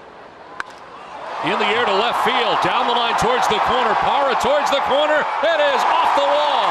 From third comes Myers. He'll score. The second goes Wallace. And the Padres have taken the lead 4-3. And that one almost got out of here to left. The short fence in left. And Wallace puts the Padres on top. What a nice piece of hitting right there. Ball out over the plate. Breaking ball, stayed on it. How about Wallace tonight? Taking the fastball a la Calle for the home run, and then the cement mixer going the opposite way as well, and not far from going out, maybe a foot and a half. Well, as a hitter, when you're hitting the ball, driving the ball the other way like that, the whole world opens up to you on the field. You feel like nobody can get you out at that point. Wallace, who has been lifted for defense at times, has been lifted here for a pinch runner for Rosales, who would be replacing him at third base. And so now Rosales running for him in scoring position. What a night for Brett Wallace. Well done. And just as you spoke right there, Cashner stayed in the game. Pitcher of record. 2 spot. Now he's the pitcher of record. That's right. Keep adding on.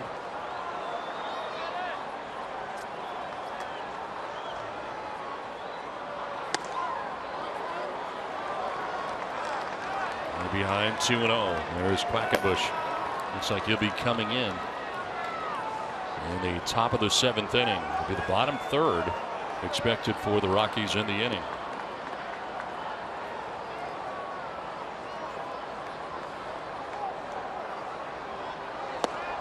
Upton thought about it, but takes the strike right at the bottom of the zone.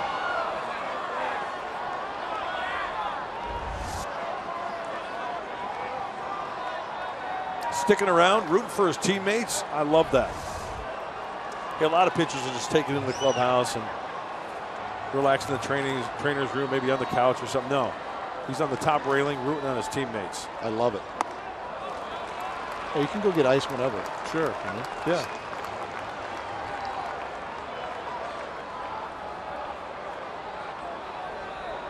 And 1 now to Melvin Upton Jr. Gonzalez at second base with 2 outs in the inning.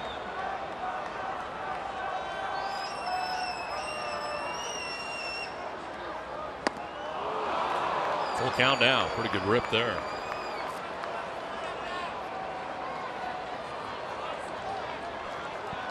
Butler about to throw his 80th pitch of his outing.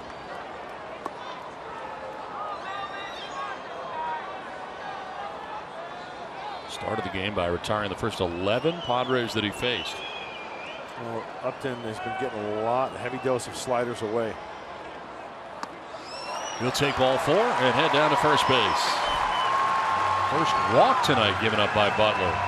And I'll tell you, this year with Upton, with finally getting his foot down early and seeing the ball, you're seeing him do that a lot more, taking the close pitches, not offering at him, and getting a lot more walks and being a more productive hitter, back to where he probably feels like he should have been all along. Comes Walt Weiss. Looks like he's going to make a double switch here with the pitcher spot scheduled to be third in the top of the 7th inning. Looks like that's going to be changing.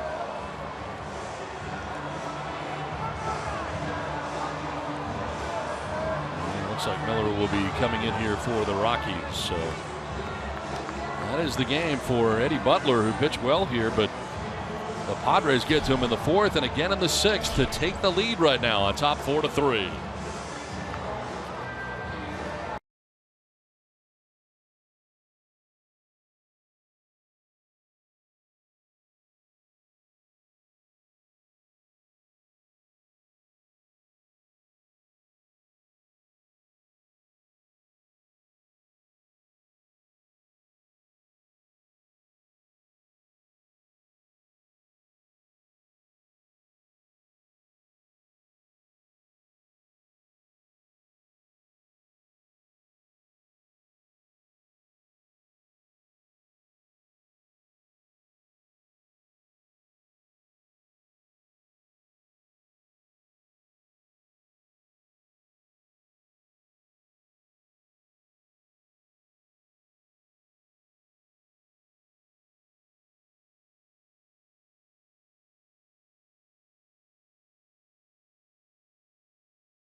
Rockies 3 while we have a moment. Saturday, MLB on FS1 is back with 2 monster games featuring some of baseball's best players. It all starts as the Rangers take on the Tigers in a game you can only see on FS1. And then the Nationals head to Wrigley Field to take on the Chicago Cubs. The action begins at 9:30 a.m. Pacific on FS1, or watch it live on Fox Sports Go. Get your baseball fix right here on Fox. Pitch change brought to you by El Cajon Ford, as into the game is Justin Miller. And they're coming in for Eddie Butler, who ended up going 5 2/3 innings. 12th appearance for him, 1-0 with a 5.23 ERA. Butler allowed 4 hits at 5 2/3, and so far 4 runs. He's responsible for Rosales at second and Upton at first base. As part of the double switch, Ben Paulson has come in at first base for the Rockies. And coming out of the game is Mark Reynolds.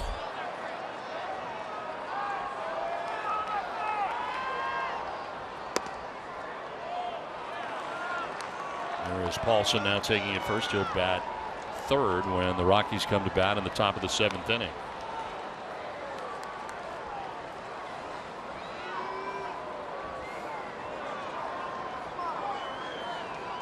Pitcher spot now 6th in the order as part of the double switch.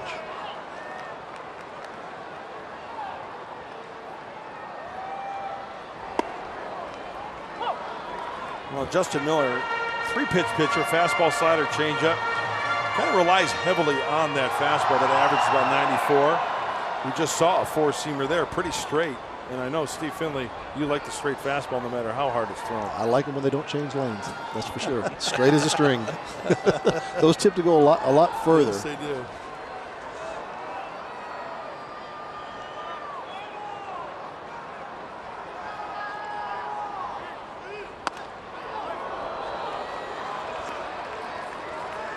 Lexi tonight has done the same thing twice. That's ground out to the third baseman, Nolan Arenado. Up to the task both times. 2nd inning and 5th inning.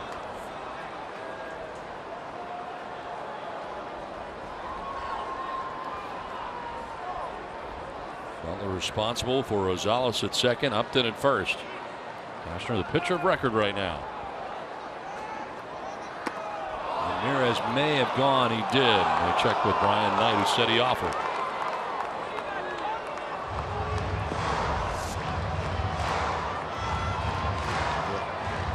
That time he definitely went. Yeah.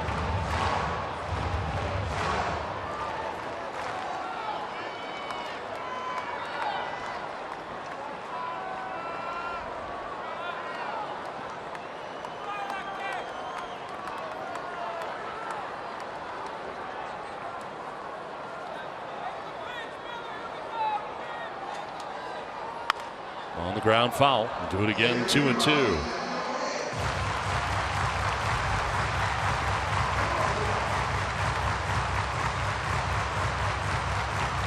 Dickerson began the inning lining out to short. John Jay hit by a pitch. Myers with double, scoring Jay all the way from first base. Kemp grounded out, and then the double for Brett Wallace off the bottom of the wall and left scores Myers and puts the Padres on top 4-3. Rosales now running for Wallace at second, Upton at first, and the 2-2 pitch. Fouled off again.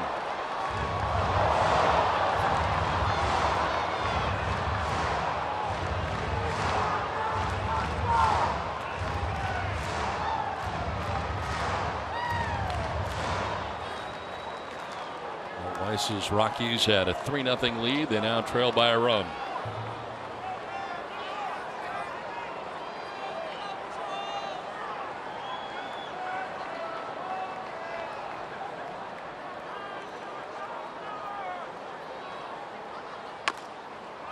Fouled off again, and this at bat now will see an 8th pitch.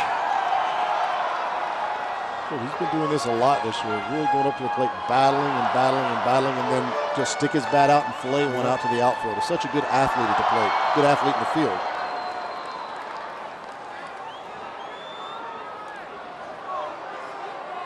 It's amazing how when a player comes from the other league, how much you really don't appreciate. You know, I've heard of, obviously, Alexei Ramirez, and all his accolades and playing all those years in Chicago. But when you see him every day, boy, just makes you appreciate him much, much more. Look at that. Up the middle into center field. From second base, Rosales is coming around. He will score. To third base goes Upton, and the Padres have taken a 5-3 lead. A 2-out RBI single for Alexei Ramirez, and how about that battle? Well, Steve Finley, you said it. He maybe just filleted something. Well, it wasn't a fillet job, but I tell you what, he fought this pitch off inside, fisted it through the center of the diamond. That's a good at-bat. That's a great at-bat. I mean, he fouled off a lot of tough pitches with 2 strikes, kept himself in the at-bat, and the more pitches you see, the better chance you have to get a hit.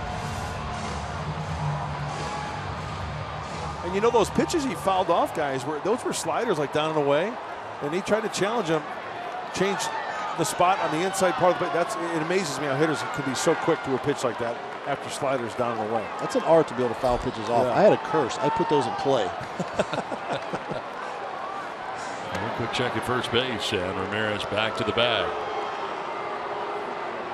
Derek Norris becomes the 8th member of the Padres at bat here in the 6th inning. That could have been the at-bat of the night so far. I mean, there's been some big at-bats, the back-to-back home runs, the double by Will Myers, but still, that's to add on. Speaking of hit and runs, Derek could almost play his own hit and run right here because the second base spot is vacated.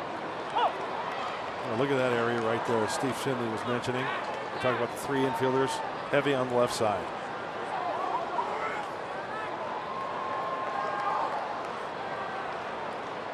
Norris tonight has fouled out to the first baseman, flied out to right.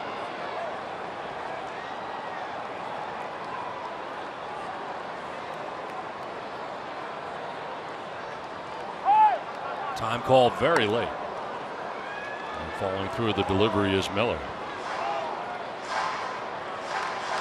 The shift's designed where you're supposedly most guys hit the ball, and I think they want to get hitters at the plate to think about doing a hit and run that way because you change your swing, and a lot of times they're going to make outs doing that. I don't know. I'm feeling like I would want to try to hit it through that hole, and maybe it's not the best thing for me.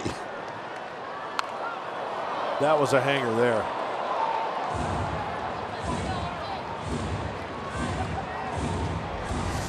Look at this hanging cement mixer, slider, and just kind of working. It looked like the barrel of the bat kind of working underneath that one a little, Steve. Oh, you know what? Whenever things aren't going your way right now, those are the things that are happening. It's just going to take that one blooper right now, maybe. Yeah, blooper, bleeder, something that just clicks, and then he's going to go on a roll. And boy, oh boy, are the pitchers going to pay when he goes on a roll.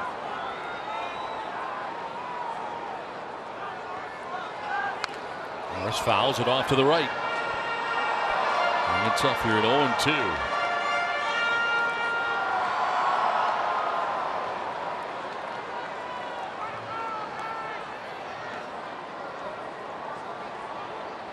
So far, it's been a 3-run bottom of the 6th inning to give the Padres a 5-3 lead. They would love to add on here with Upton at third base, Ramirez at first, and 2 down.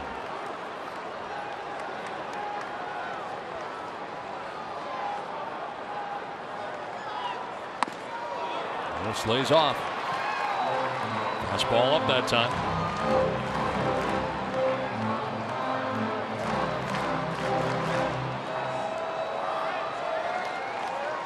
So far, all the runs charged to Butler, who is still responsible for Upton, who's at third base. Mr. Mile Weeks waiting on deck here for the Padres. There are 2 outs in the inning.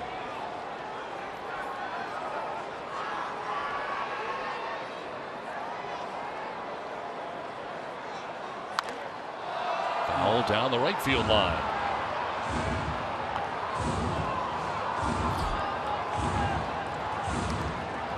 This is the thing that Derek did a lot last year too. Battled at bats, just like this, just like Ramirez, and would find a way to put that ball out there somewhere.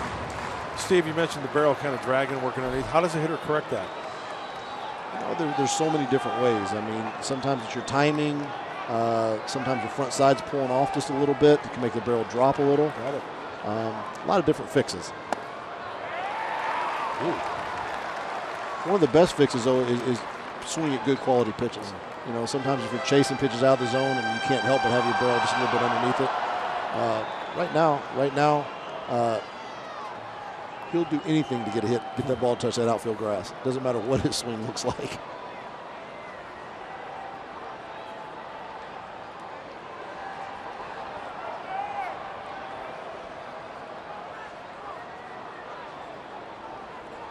Bluff over towards first base. Ramirez back to the bag. 2 balls, 2 strikes here to Derek Norris.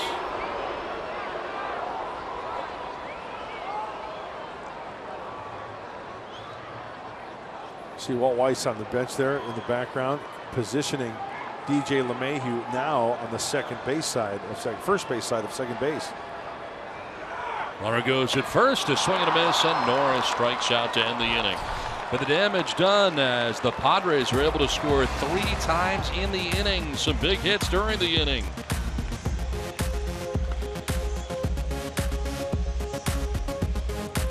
Castor likes it. Padres lead it 5-3.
Plays of the game.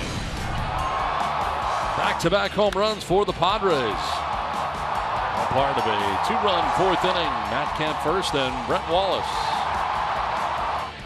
All off Eddie Butler. 2 of the 5 runs given up by Butler tonight. Padres trail 3-0. Now enjoy a 5-3 lead. New pitcher Kevin Quackenbush. Well, last time out for Kevin, it was a couple of days ago against the Los Angeles Dodgers. When he came in the game, he got 1 out, and that was Yasiel Puig to ground into a fielder's choice, and it was a big out. So now, got the 2-run lead, handing it over to the bullpen, and Adam Rosales, who pinch ran for Brett Wallace, will remain in the game at third base. Well, leading it off here is Nick Hudley. Hudley has reached on a fielder's choice and walked in 2 plate appearances. The line tonight on Cashner. 6 innings, 5 hits, 3 runs. He walked 3, struck out 6. He battled tonight and is the pitcher of record right now for the Padres. Isn't that some kind of nice?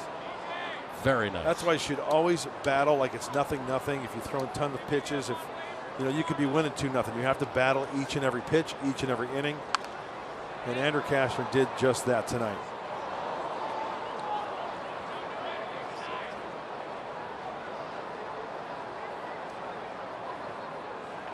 Lee, then LeMahieu and Paulson expected here in the 7th inning.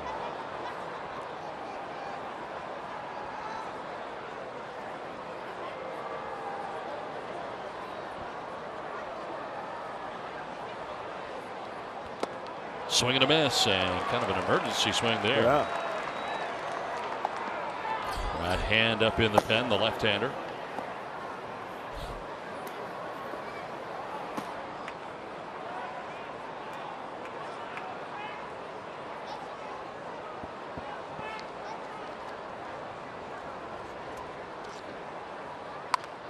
Flared foul off to the right, remains 1-2 to Hundley.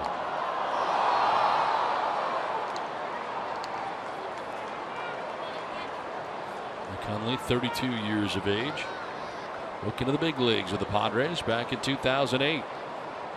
Padre from 2008 through 2014. Stop in Baltimore, and this is his second year now in Colorado. And a healthy hack there as he strikes out. Quackenbush gets him for the first out of the 7th inning. Time now for the Quicken Loans Rocket Arms.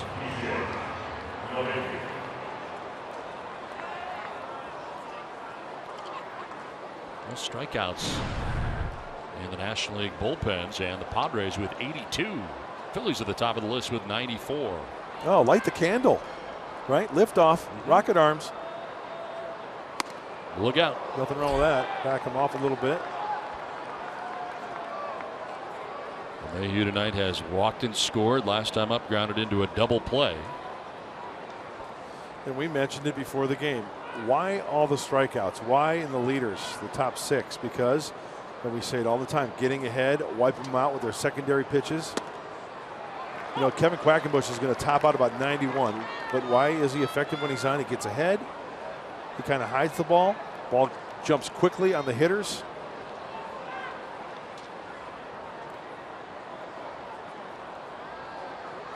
Look at that, both sides of the plate.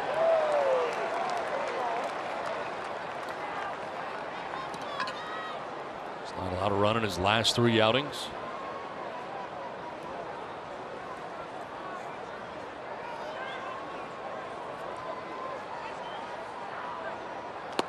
That'll bounce in, and it evens at 2-2.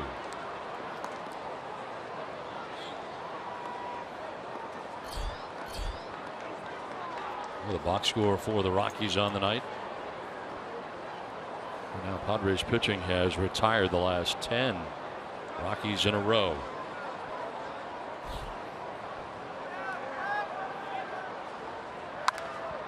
In the air, down the right field line, it'll make its way foul as Myers and Weeks give it a look, but well back into the seats.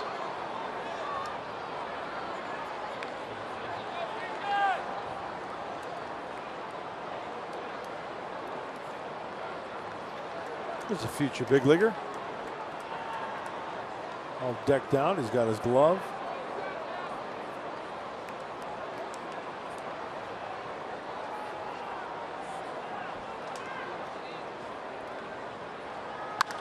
To right field. Look at that. Kemp is perfectly aligned defensively, and he makes the catch. Kind of knuckled out there to him, but he makes the grab for the second out here in the 7th inning. Well, this rooftop shot is brought to you by Pinnacle on the Park. And a good look back here at Petco Park on a nice night in San Diego, and good night right now for the Padres. Oh, some social sparklers, huh? Yeah. Looks like there's a few. Having a good old time atop the Western Metal Supply Company building. That's how they roll. Oh, believe it. Cocktails. 2 down for Paulson, batting for the first time in tonight's game. They got candles up there on those tables? I don't know. Do they? They should, to add to the ambiance. Yes. Endless weekend would Yeah, be a my little suggestion. fireside chat while you meet a new friend and have a libation. I do not see any candles. Well, we're I gonna have to do see change some that. libation stuff. Oh, yeah.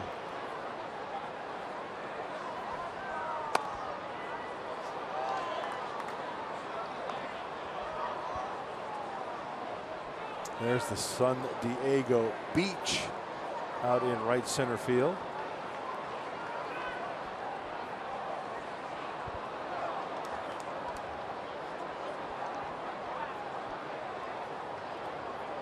Paulson, broken bat, little pop-up, sending Ramirez backpedaling in the shift into shallow left, makes the catch that ends the inning. 7th inning stretch, Padres on top 5-3.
Padres baseball brought to you by San Diego's best window company, Simply Great Windows. By Petco, your complete pet store. And by your San Diego County Lexus dealers.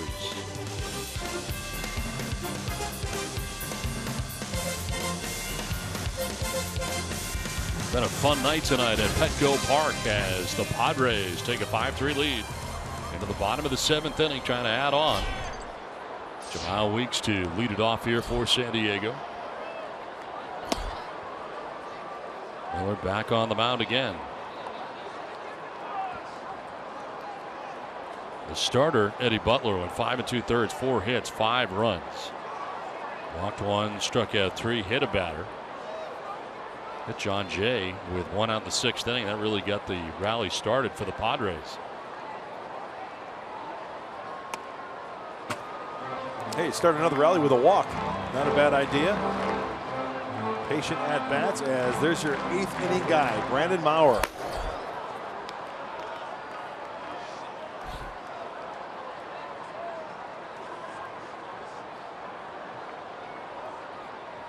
Jabari Blash has come out on deck. He would bat in the pitcher's spot. As Weeks leads it off here, waiting on a 2-0 pitch. There's a strike, 2-1.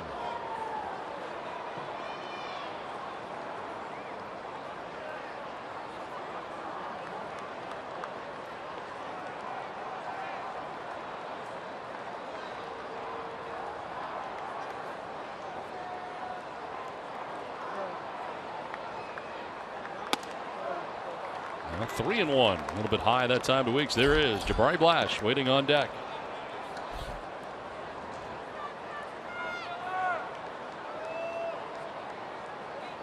And Green was talking about Blash before the game, trying to find a spot where you could start him. Yeah, maybe tomorrow. At bat here. Yep. Start tomorrow, day game. Let's see if Christian Bethancourt gets a nod behind home plate. Fly ball out towards right center field. Gonzalez headed over. And the right fielder for the Rockies there with time to spare for the first out of the bottom of the 7th inning. So 1 away, and here comes Blash.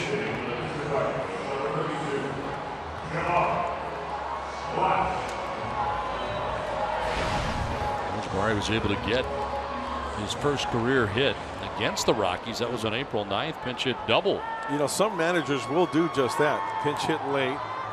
You get a little look-see, a little feel at the dish, and then the start mañana, and that's tomorrow in Spanish. Mañana. I learned so much from you.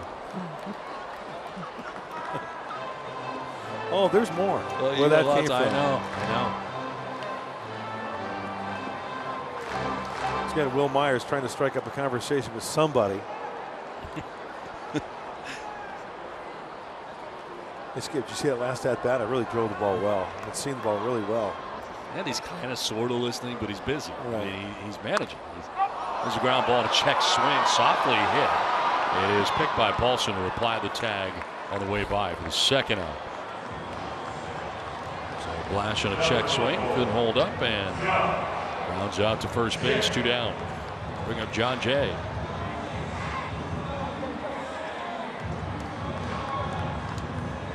Has struck out, grounded out, and been hit by a pitch. Came around to score the game-tying run in the 6th inning, and the double by Will Myers. Scored all the way from first base on that double by Myers.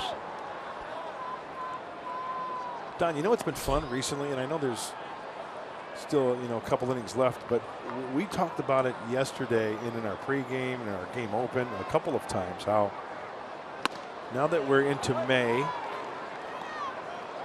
guys are finding out what their roles are. Tonight they had to play catch up, and once again, you say there's still plenty of baseball left, but the way the starters have battled and then the blueprint of the bullpen inning by inning, and where we're seeing that again tonight.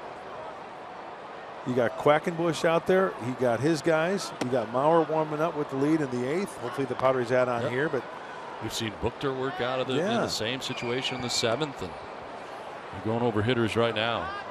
He'll be facing the top of the order. Blackman, Story, and Gonzalez. Anybody gets on, Arenado will have a chance. And again tonight, that 8th inning could be the toughest inning. Not to say that Fernando Rodney wouldn't have a tough inning or It's not hard when you got to get the final 3 outs, because it is. But you're going through the toughest part of the order in the 8th inning coming up. 2 down, John Jay battling here. 2-1 the count.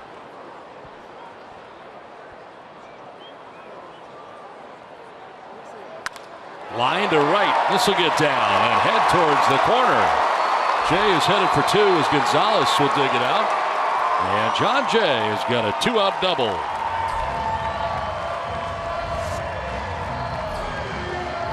Boy, he gets his hands in, and that is a tough ball to keep fair. Watch out quickly out in front. Get the barrel of the bat out in front.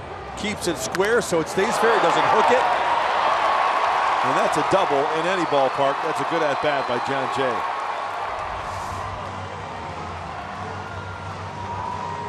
I want to bring up Will Myers, who came up with a big double in the 6th inning that tied the game.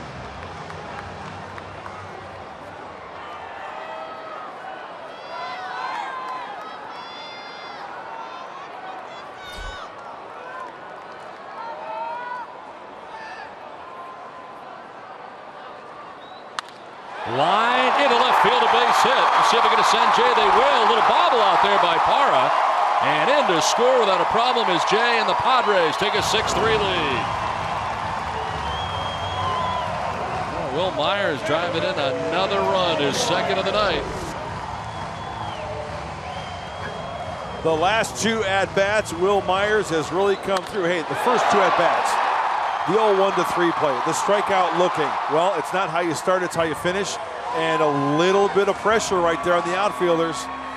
You sending that guy home, puts pressure on them, doesn't field it cleanly, and John Jay adds on.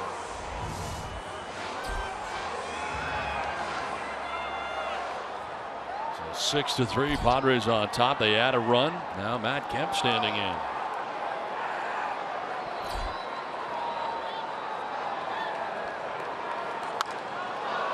Left foul off to the right, out of play. Time now for the In the Driver's Seat, brought to you by Kia. That's Matt Kemp. 6-game hitting streak, and look at the numbers along the way. You look at them. I'll check them out. They're right there. Talk about seeing the ball extremely well, using the whole field. Big hits, too. Big hits. Clutch, right? Absolutely. I mean, there are home runs when you're up 10-2 or down 10-2. Hey, but when it's tied or down by a run, yeah, Matt Kemp, he's clutch. Big 3-run home run that he hit Dodger Stadium on Friday night. Tonight gets his scoring started with his home run in the 4th inning. Now 8 homers on the year for Matt Kemp.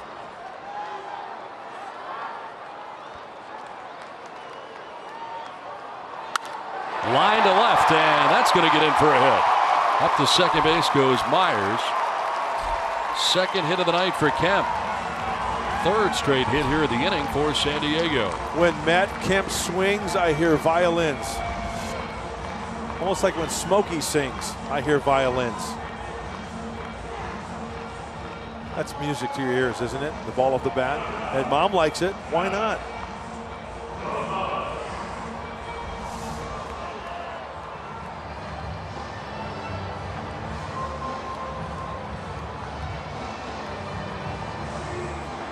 First and second, 2 down, a run in. And Rosales going to bat for the first time. Pinch ran for Brett Wallace in the 6th inning.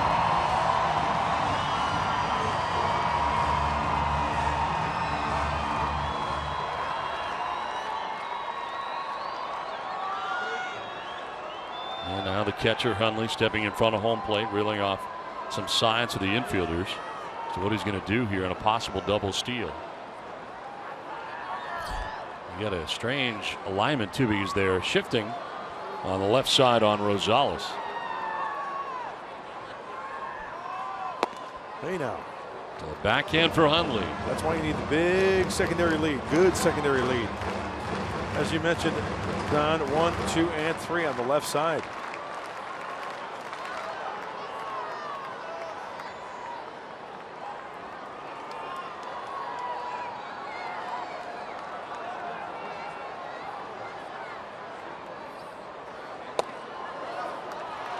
2-0.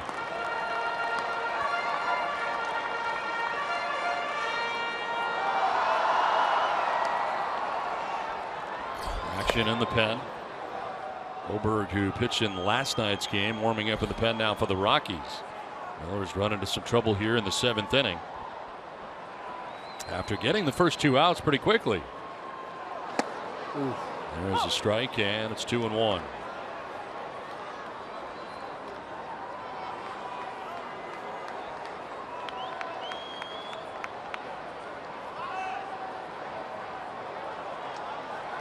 This season with the Padres for Rosales, signing a minor league free agent deal. Had 55 games last year for the Texas Rangers.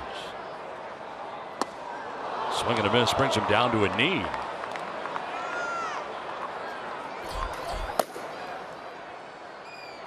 Villanueva has joined Mauer. What's your guess here? Well, if I'm guessing it, yeah, if they add on, it'll be not Mauer. Villanueva.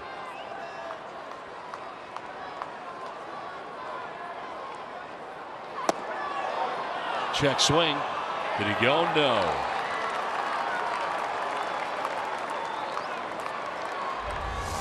Well, get a better look. He may have. Oh, I thought he went.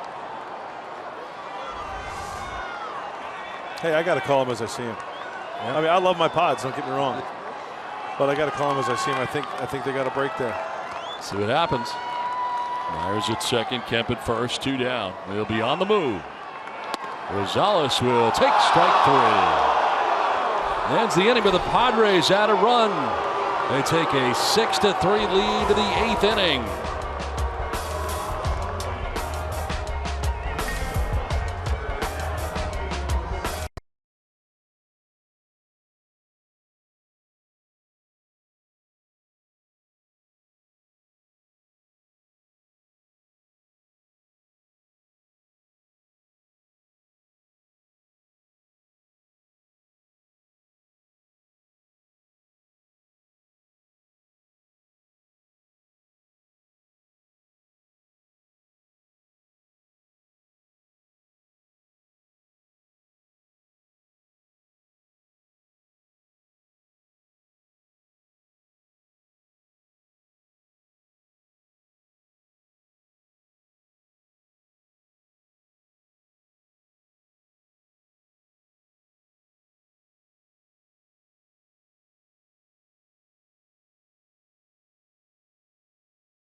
Six-3 Padres over the Rockies, top of the 8th inning. Steve Finley, Mike Pomeranz. Working on Padres Live, the post-game show, which will be brought to you by Cox Communications. Andrew Cashner settled in nicely tonight. He did. After 35 pitches in the first inning, he settled in, found his groove, and then 6 innings, gave his team a chance to come back, and now he's the pitcher of record. What was working for him from your perspective in the dugout? Well, pitching with his fastball again, and then we started pitching with the fastball, and he found his groove. His slider started dropping off the table. His changeup all found his groove, and he found himself as a pitcher of record now. All righty. Hopefully the Padres will hold on. When Steve and I see on Padres Live, the post-game show, we'll also have a preview of SD Live. Hey, our guest tonight, Melvin Upton Jr. and the Rockies' Nolan Arenado. Hope you'll join us for all that and more coming up after the final out. Don and Mark? All right, Mike, thanks very much. As leading it off here is Charlie Blackmon against the new Padres pitcher.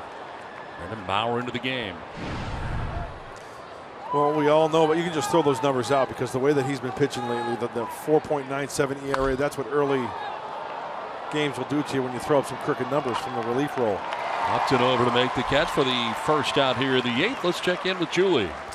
Hey guys, well, Brandon Maurer has a tattoo on his inner left bicep that reads, "We play for those who do not have the privilege to play themselves." And that's a call out to his mom, who's actually a physical therapist and works with special needs children. He also volunteers with children with autism and special needs children as well. Just a daily reminder to be so grateful for the ability and to be blessed in the way in which he is.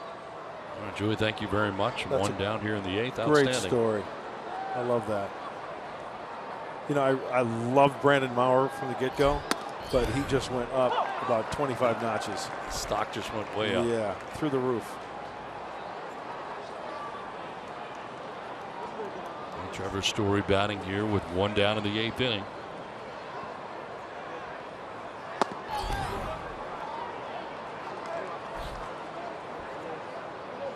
Third arm used tonight by Andy Green. Andrew Kashner for 6. Kevin Quackenbush worked the 7th. Brandon Maurer working the 8th, and that's going to be a little low. Hey, don't look now, but check your scorecard there, Cha-Cha, on the Rockies side. Yep. 3rd inning on. Anything look familiar? Yeah, it does. What do you got? I got 13 in a row retired. Face the minimum since the 3rd inning on. Yep. 3rd inning. Well, there was the base hit, but you know, the double play and the caught stealing, but 3 hitters. A walk, actually, Nick Hundley. Yeah, the walk in the 4th, but 3 hitters. Yep. 3 in the 5th, 6th, 7th, and now here we got 1 out in the 8th. There is a pattern. Did you call me Cha-Cha? I did. I dropped a Cha-Cha on you. That's a term of endearment. It is? Yeah. It just hit me. You call me Cha-Cha. It's a term. It's okay. I called you Mark Sweeney, so we're even. Swing and a miss. And striking out his Story. That's out number 2 in the 8th. It's time now for your favorite. It's the Cholula Flamethrower. Well, with Brandon Maurer on the hill, what do we got him at? That's hot. Hot sauce! 97 on the heater. He's bringing it. Yeah. I hope every night that it is a Padre, because if it's not, you don't have the extra. Yeah, they're not going to get the love. It's okay. It's, you know. And I've got no problem with that. No. If it's a Padre, it is hot. Swing and a miss for Carlos Gonzalez. You know, I look at body language a lot as well from pitchers, and the pitchers right now, they've got that body language on the hill.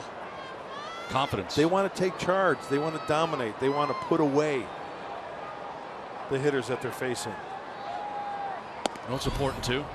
Battling back from when you're down and accomplishing it like they did tonight and have done a few times now. Sure.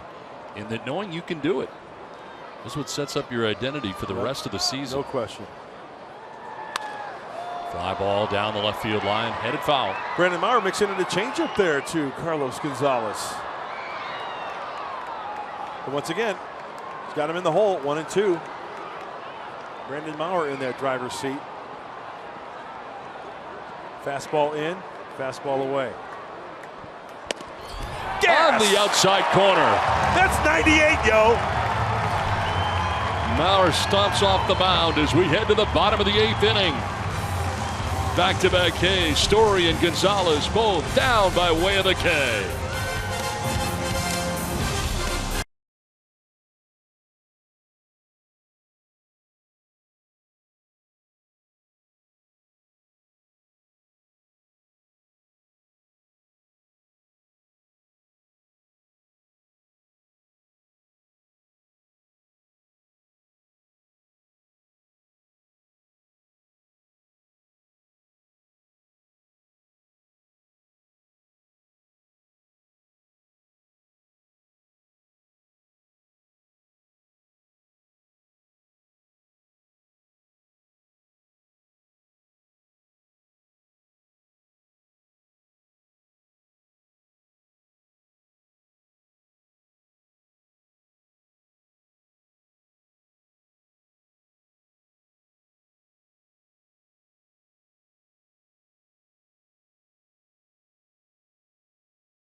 2016 Pacific Southwest Emmy Awards for Padres Live. Padres POV, Padres Season Preview 2015. AJ Preller's season recap feature, Cup of Coffee with Dick Enberg and Andy Green, and Padres telecasts.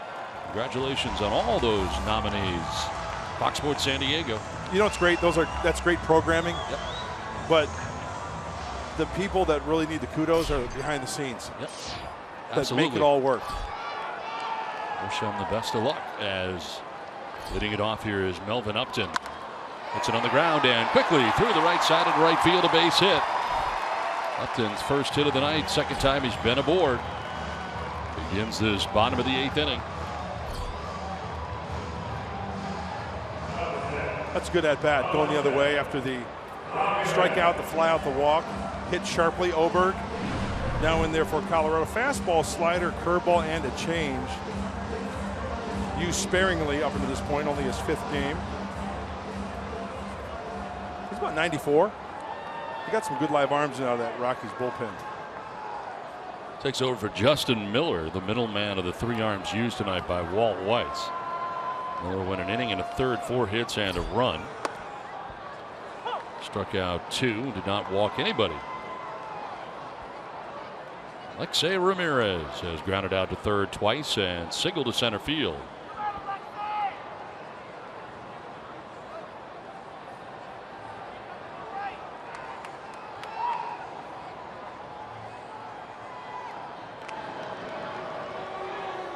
Quick check on Upton at first base, but back to the bag. Held on over there by Ben Paulson.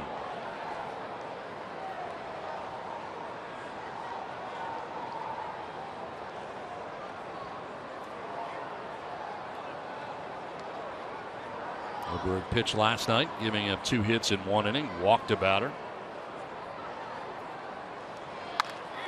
Down the right field line, but headed foul.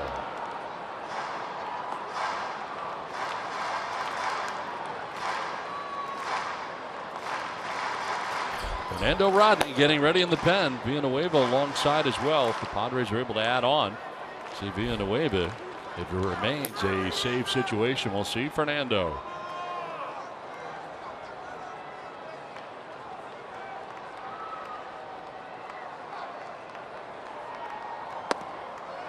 There's lays off. Derek Norris on deck. Padres batting here in the bottom of the 8th inning. Scored twice in the 4th, 3 times in the 6th inning, and a run in the 7th. Throw to first. Ooh. And kind of leaning in the wrong direction was Upton. He kind of twitched that way, didn't he? It looked like. A good sized lead too. Hey, and I'm thinking if you get a good jump, you're up by 3, why not try to get in a scoring position? He's got a pretty big lead. Anytime you get to that edge of the cutout, you know you got a pretty good sized lead. And a ground ball towards third base. Arenado will go to second base. On to first. It is a double play. So around the horn they go. 2 down here in the 8th. This copyrighted telecast is presented by authority of the San Diego Padres and may not be reproduced or retransmitted in any form, and the accounts and description of this game may not be disseminated without the express written consent of the San Diego Padres.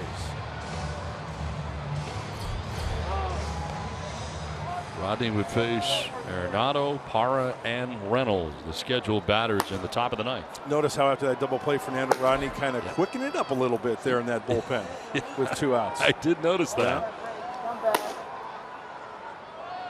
Now Derek Norris will take a curveball in there for a strike. Norris has fouled out to the first baseman, flied out to right, and struck out swinging.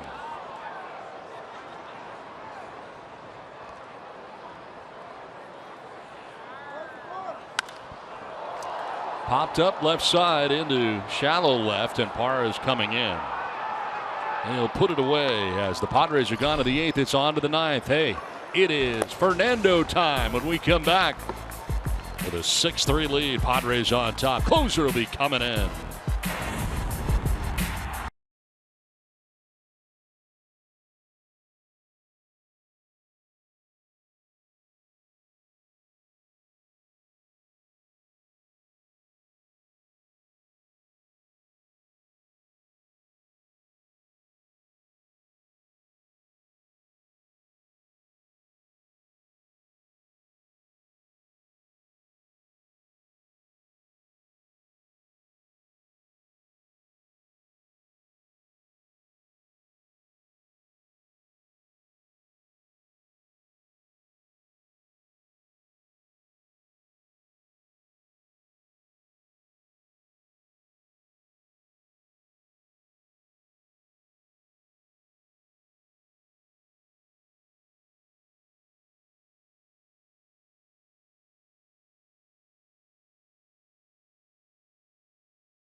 Fun night at Petco Park tonight as the Padres erased a 3-0 deficit and have come back to take a 6-3 lead in the 9th inning. And Fernando Rodney gets ready, trying to make it back-to-back nights with saves as he comes in with 5 and 5 tries. That one inning last night with 1 strikeout, as Don mentioned, getting his 5th save.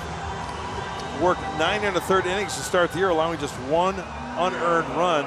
He's in a pretty good groove right now. Great splits also for the veteran closer. 111 for lefties, 217. Remember, mid-90s and above fastball and a devastating changeup that's like 15 to 18 miles an hour differential.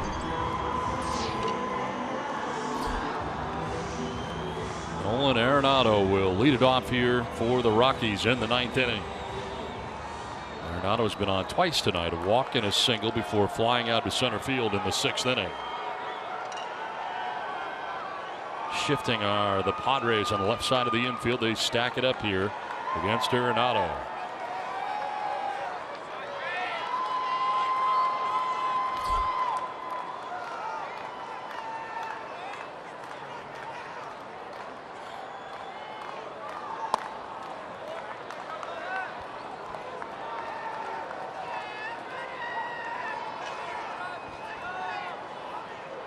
Parra waiting on deck here.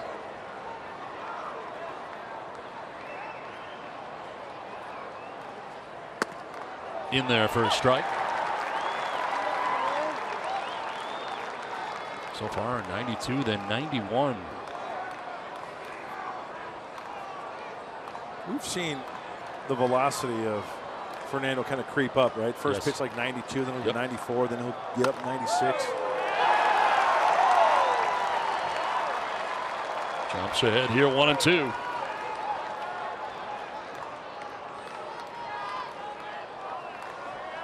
Matt Kemp, there's a guy having a good night. Starting the back-to-back home runs, he and Brett Wallace in the 4th. When the Padres fought back. 2 in the 4th inning as they went back-to-back with solo shots, then 3 in the 6th, 1 in the 7th. And holding on to a 6-3 advantage right now.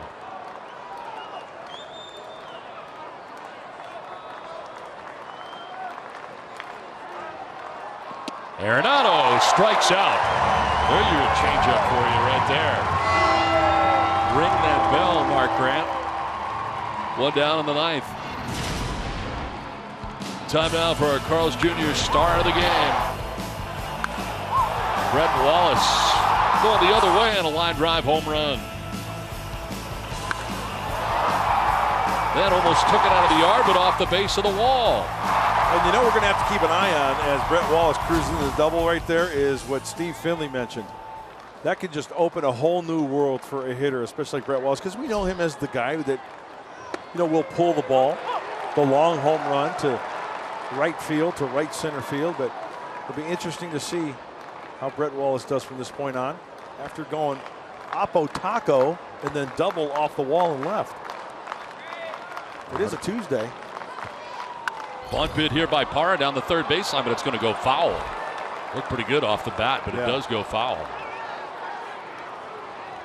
Rockies doing everything they can to try to get that tying run to the plate, and they got some work to do because they got Fernando Rodney on the hill.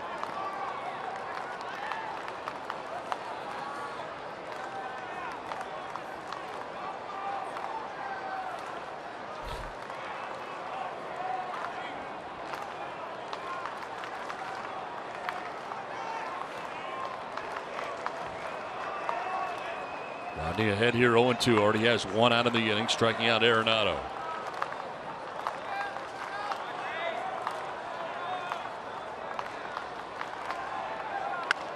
Late swing and a foul outside of third base. 96. So there you have it. He came in throwing 91, 92, and he's already up to 96. Just getting warmed up. You know, the wintertime in the Midwest, the East Coast, you kind of start your car. It's kind of cold, right? It'll turn over, and it gets good and hot when it gets going after a while. Then you're cruising along.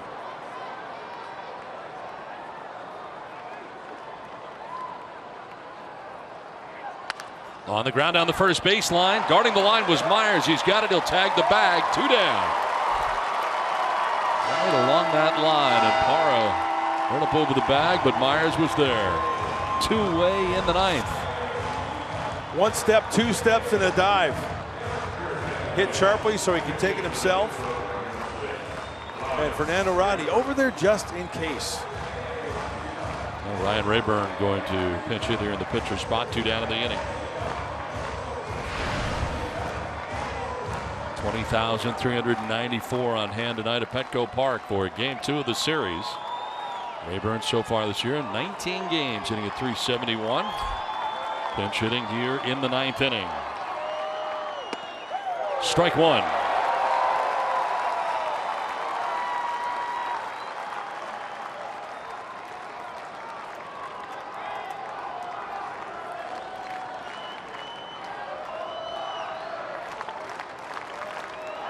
That's the kind of expression you want to see on Carlos Gonzalez's face when you're playing the Rockies.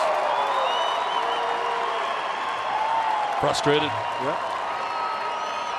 Petco Park stands as 1 with 2 outs here in the 9th inning.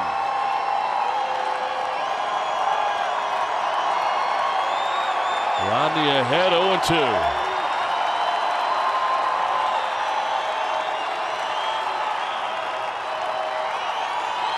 He struck him out, and the Padres win. Fernando Rodney for the 2nd straight night comes in and saves the game. Let's send it to Mike Pomerantz after another Padres win. Mike? Don, thanks very much. But Steve and I see you on the post-game show. We'll have interviews. Brett Wallace, Will Myers, hear about Matt Kemp, Andrew Kashner, and we have a preview of SD Live with Melvin Upton.